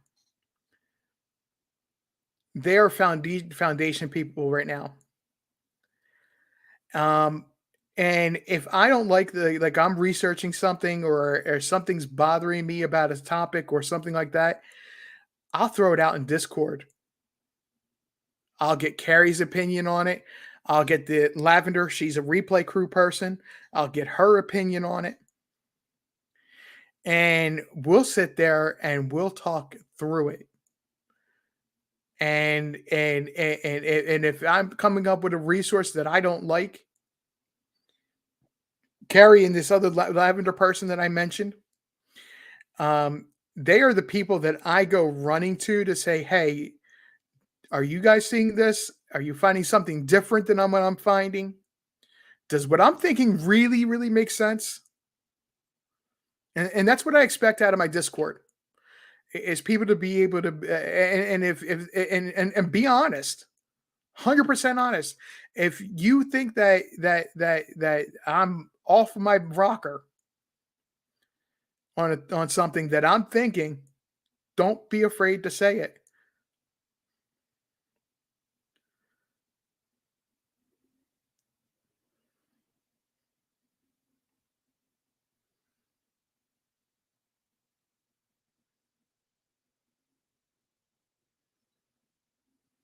Yeah, I don't have the app to be honest. It's not until I sit down on my desktop and type in Facebook website, that's when I or start my computer and the messenger pops up. That's when that's like the only place I have Facebook.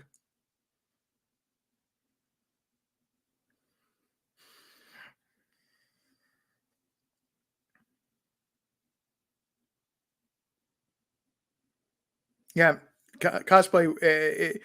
We have, and I'm not trying to say that I'm only on Discord and that's my main place I talk about because of my work schedule. I do tend to go and talk things out in Discord first, and often I'll say something and I leave it in Discord. And sometimes I do bring it out, like the past two lives I've talked about, or a couple of lives I've done. I've talked out details with Carrie just to make sure that I was making sense, or I was explaining it clearly, so everybody would get sense because or understand because I thought it was a big, huge topic, a detail that I wanted to bounce off of somebody else's ears, eyes, mind, whatever you want to put it as.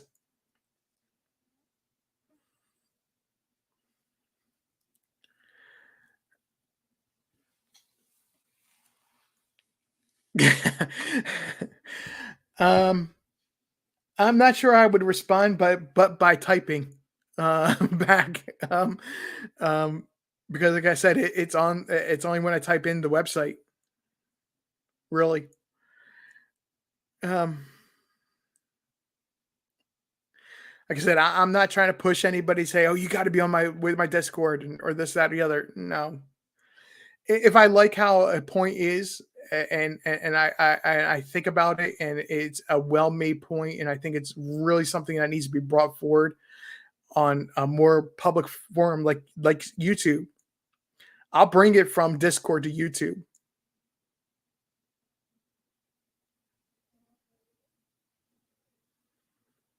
but it's not until I'm comfortable. Anytime I go on YouTube and do a live, I even though I may not be the may not say it as eloquently as my mind has thought it would be. I've thought through that for several days.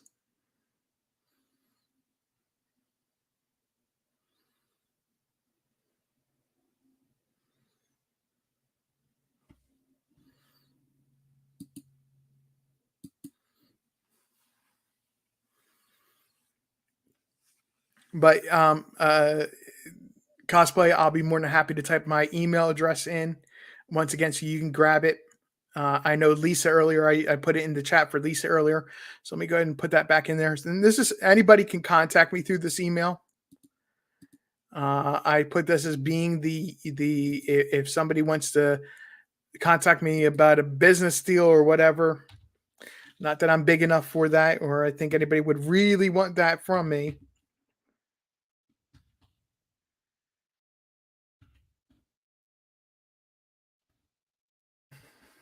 Um, this is the email address I put down for that. It's listed on my YouTube information.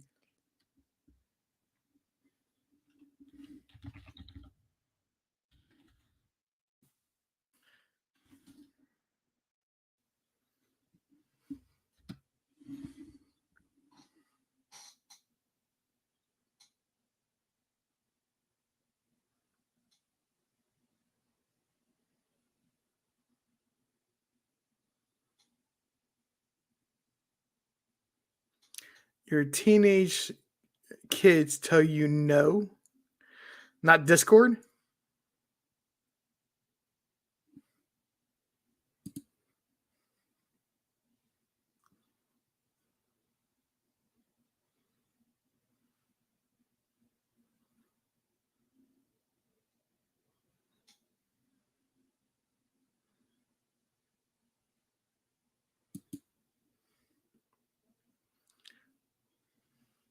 Wow. Discord for a public chat server is safe, or at least safer than some of the other ones. Um, because you have to actually be invited, or for the most part, there are public channels that you can find and join. But for the most part, the way that the people handle it with Discord, is that if it's a channel like this channel, you actually have to be invited in.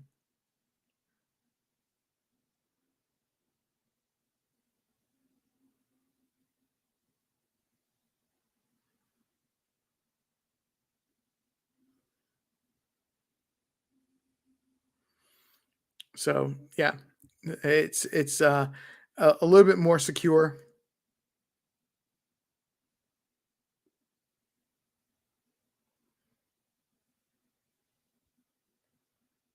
I'm not saying it's perfectly secure, but it's a little bit more secure.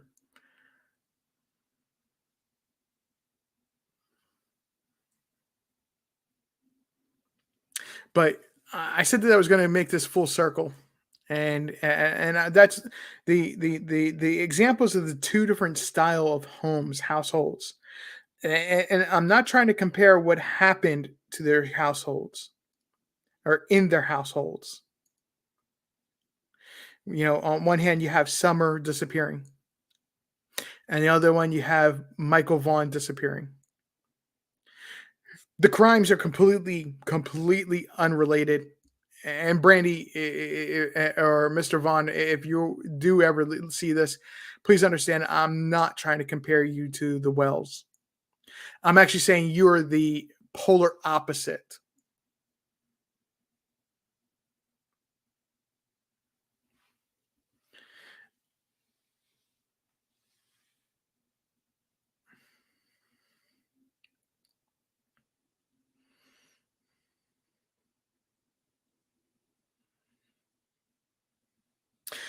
Cosplay, I've never been able to tell that with Discord.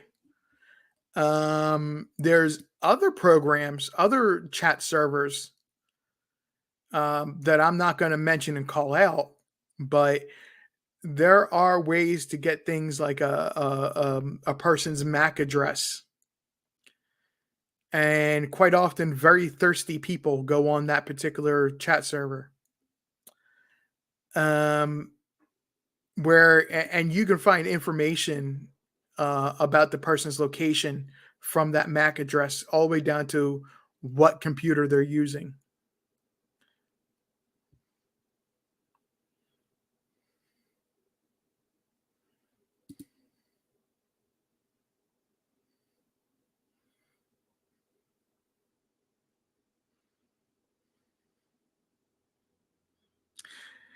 I've been talking for 2 hours, which I don't like to unless I'm in a larger setting that a conversation is just rolling. I pretty much made my point of what I intended to make. So I'm going to give you those that are with me, have remained with me for the 2 hours plus hours now. Um, if there's any questions or anything that you have thought of that or I made you think of that I didn't address, please ask now because I want to be make sure my points are clear.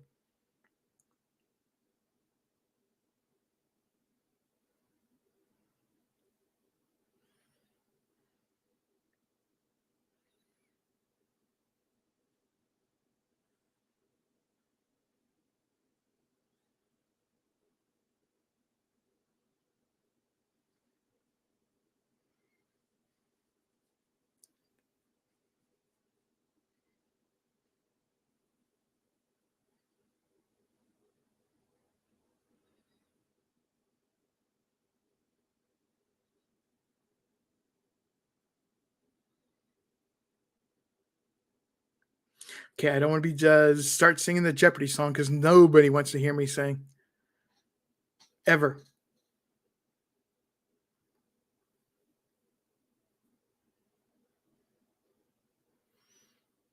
I don't need people sending me bills to replace microphones or speakers or anything like that.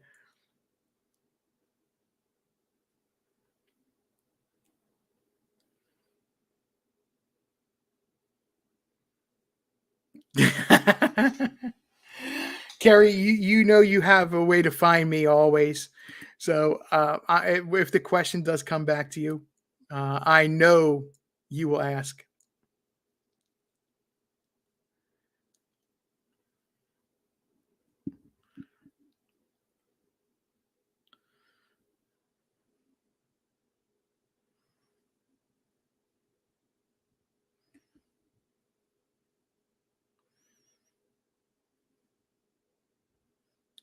Yeah, you're not shy about asking questions. I know that. You just don't like to jump on to a stream.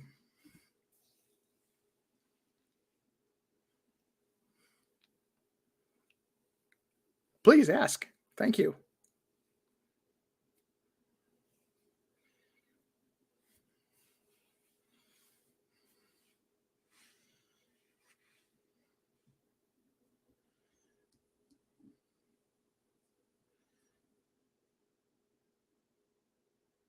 Gary, I have a question I have to ask you on Discord.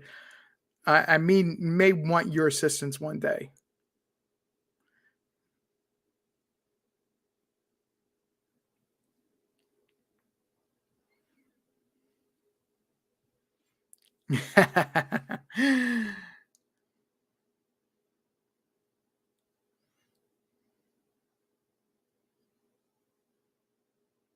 Believe it or not, Carrie, with the exception of a few details, the only time I have actually notes on anything I'm saying is when I go over my top 5 things.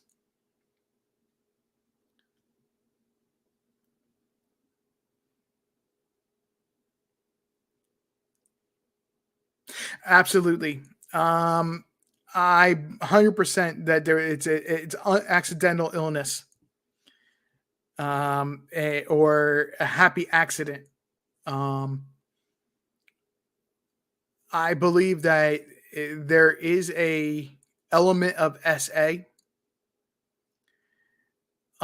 where Summer was not going to be going to school. I believe that they were actually planning and plotting something because of what had happened to her previously. The last thing with the attention that they already were drawing from CPS that they needed was her to go to school, and being encouraged to speak in school, her say the wrong thing, and it be of her being SA. And what happened that day was a happy accident. Tragedy, tragic as it is, it still resolved their problem of Summer being registered and going to school.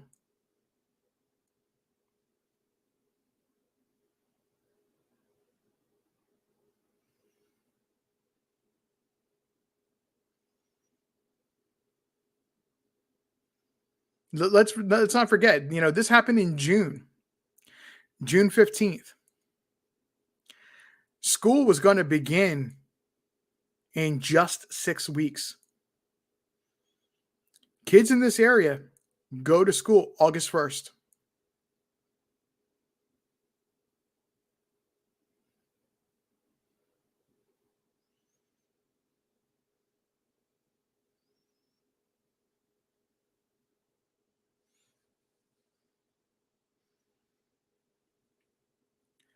Kids in this area start going to school August 1st.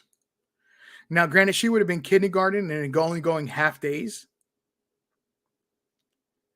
but she would have been going to school August 1st. Or roughly that, wherever, wherever it fell. August 1st fell on, I think it was a Tuesday. Just off the top of my head, because ironically, I went on vacation on my birthday a few days later. um, right after Summer had disappeared.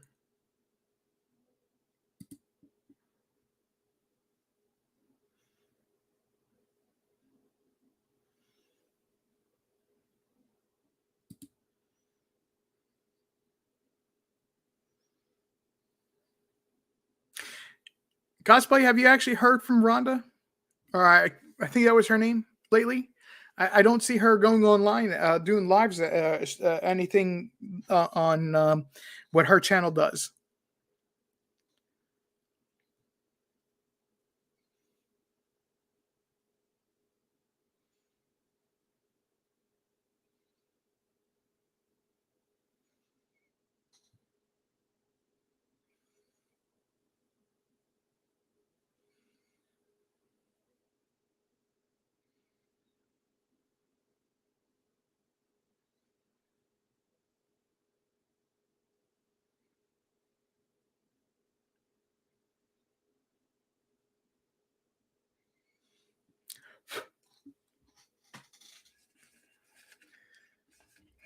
I'm taking that to no, you haven't seen anything done by her lately. Well, I hope she's okay.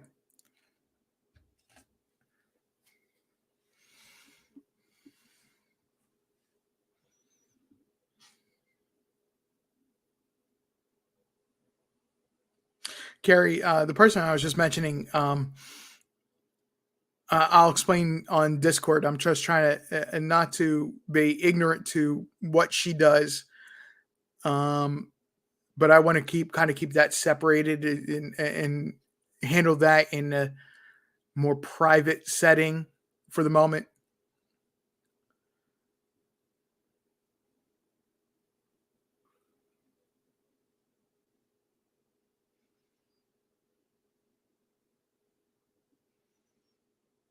And cosplay is correct. It's actually how her and I got to know each other was through that channel.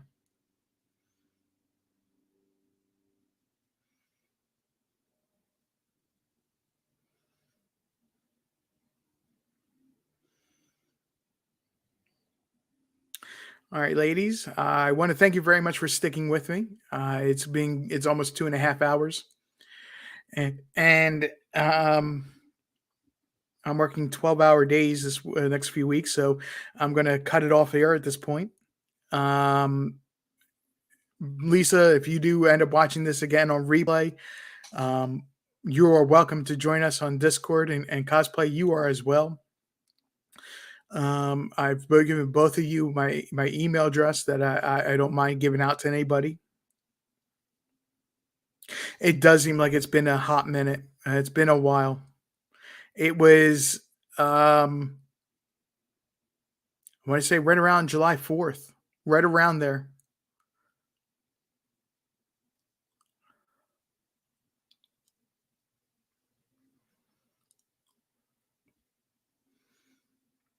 Ladies and gentlemen, I want to thank you for listening.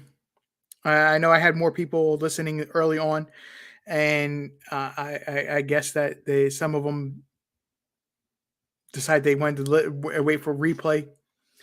Um, Thank you, cosplay. Please, I ask you, and Carrie, and anybody else on replay, please like, subscribe, hit that bell.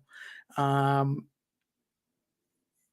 I'm working very hard at trying to get this channel to grow because I think that not only from my standpoint of what I say, but I also think that with the support of who's going to be in on my Discord, I believe that my channel is going to go somewhere. It's going to have a bigger impact.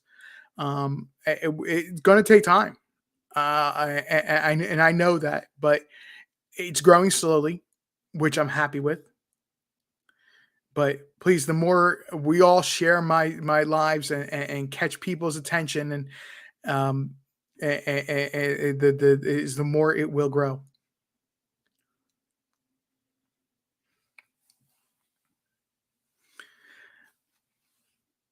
Um, but again, I want to thank you for sticking with me and allowing me to babble, so to speak, at some points and drive a point out.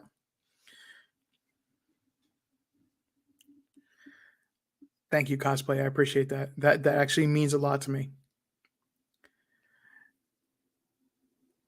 And with that, I am going to say good night. To my replay crew, thank you for listening when you have the opportunity to do so. And uh, uh, I hope to see you soon on a live. Um, I'm going to try to go live on Sunday, and do research on more information in between now and then. If I do go live on Sunday, it is going to be in the afternoon, mid-afternoon.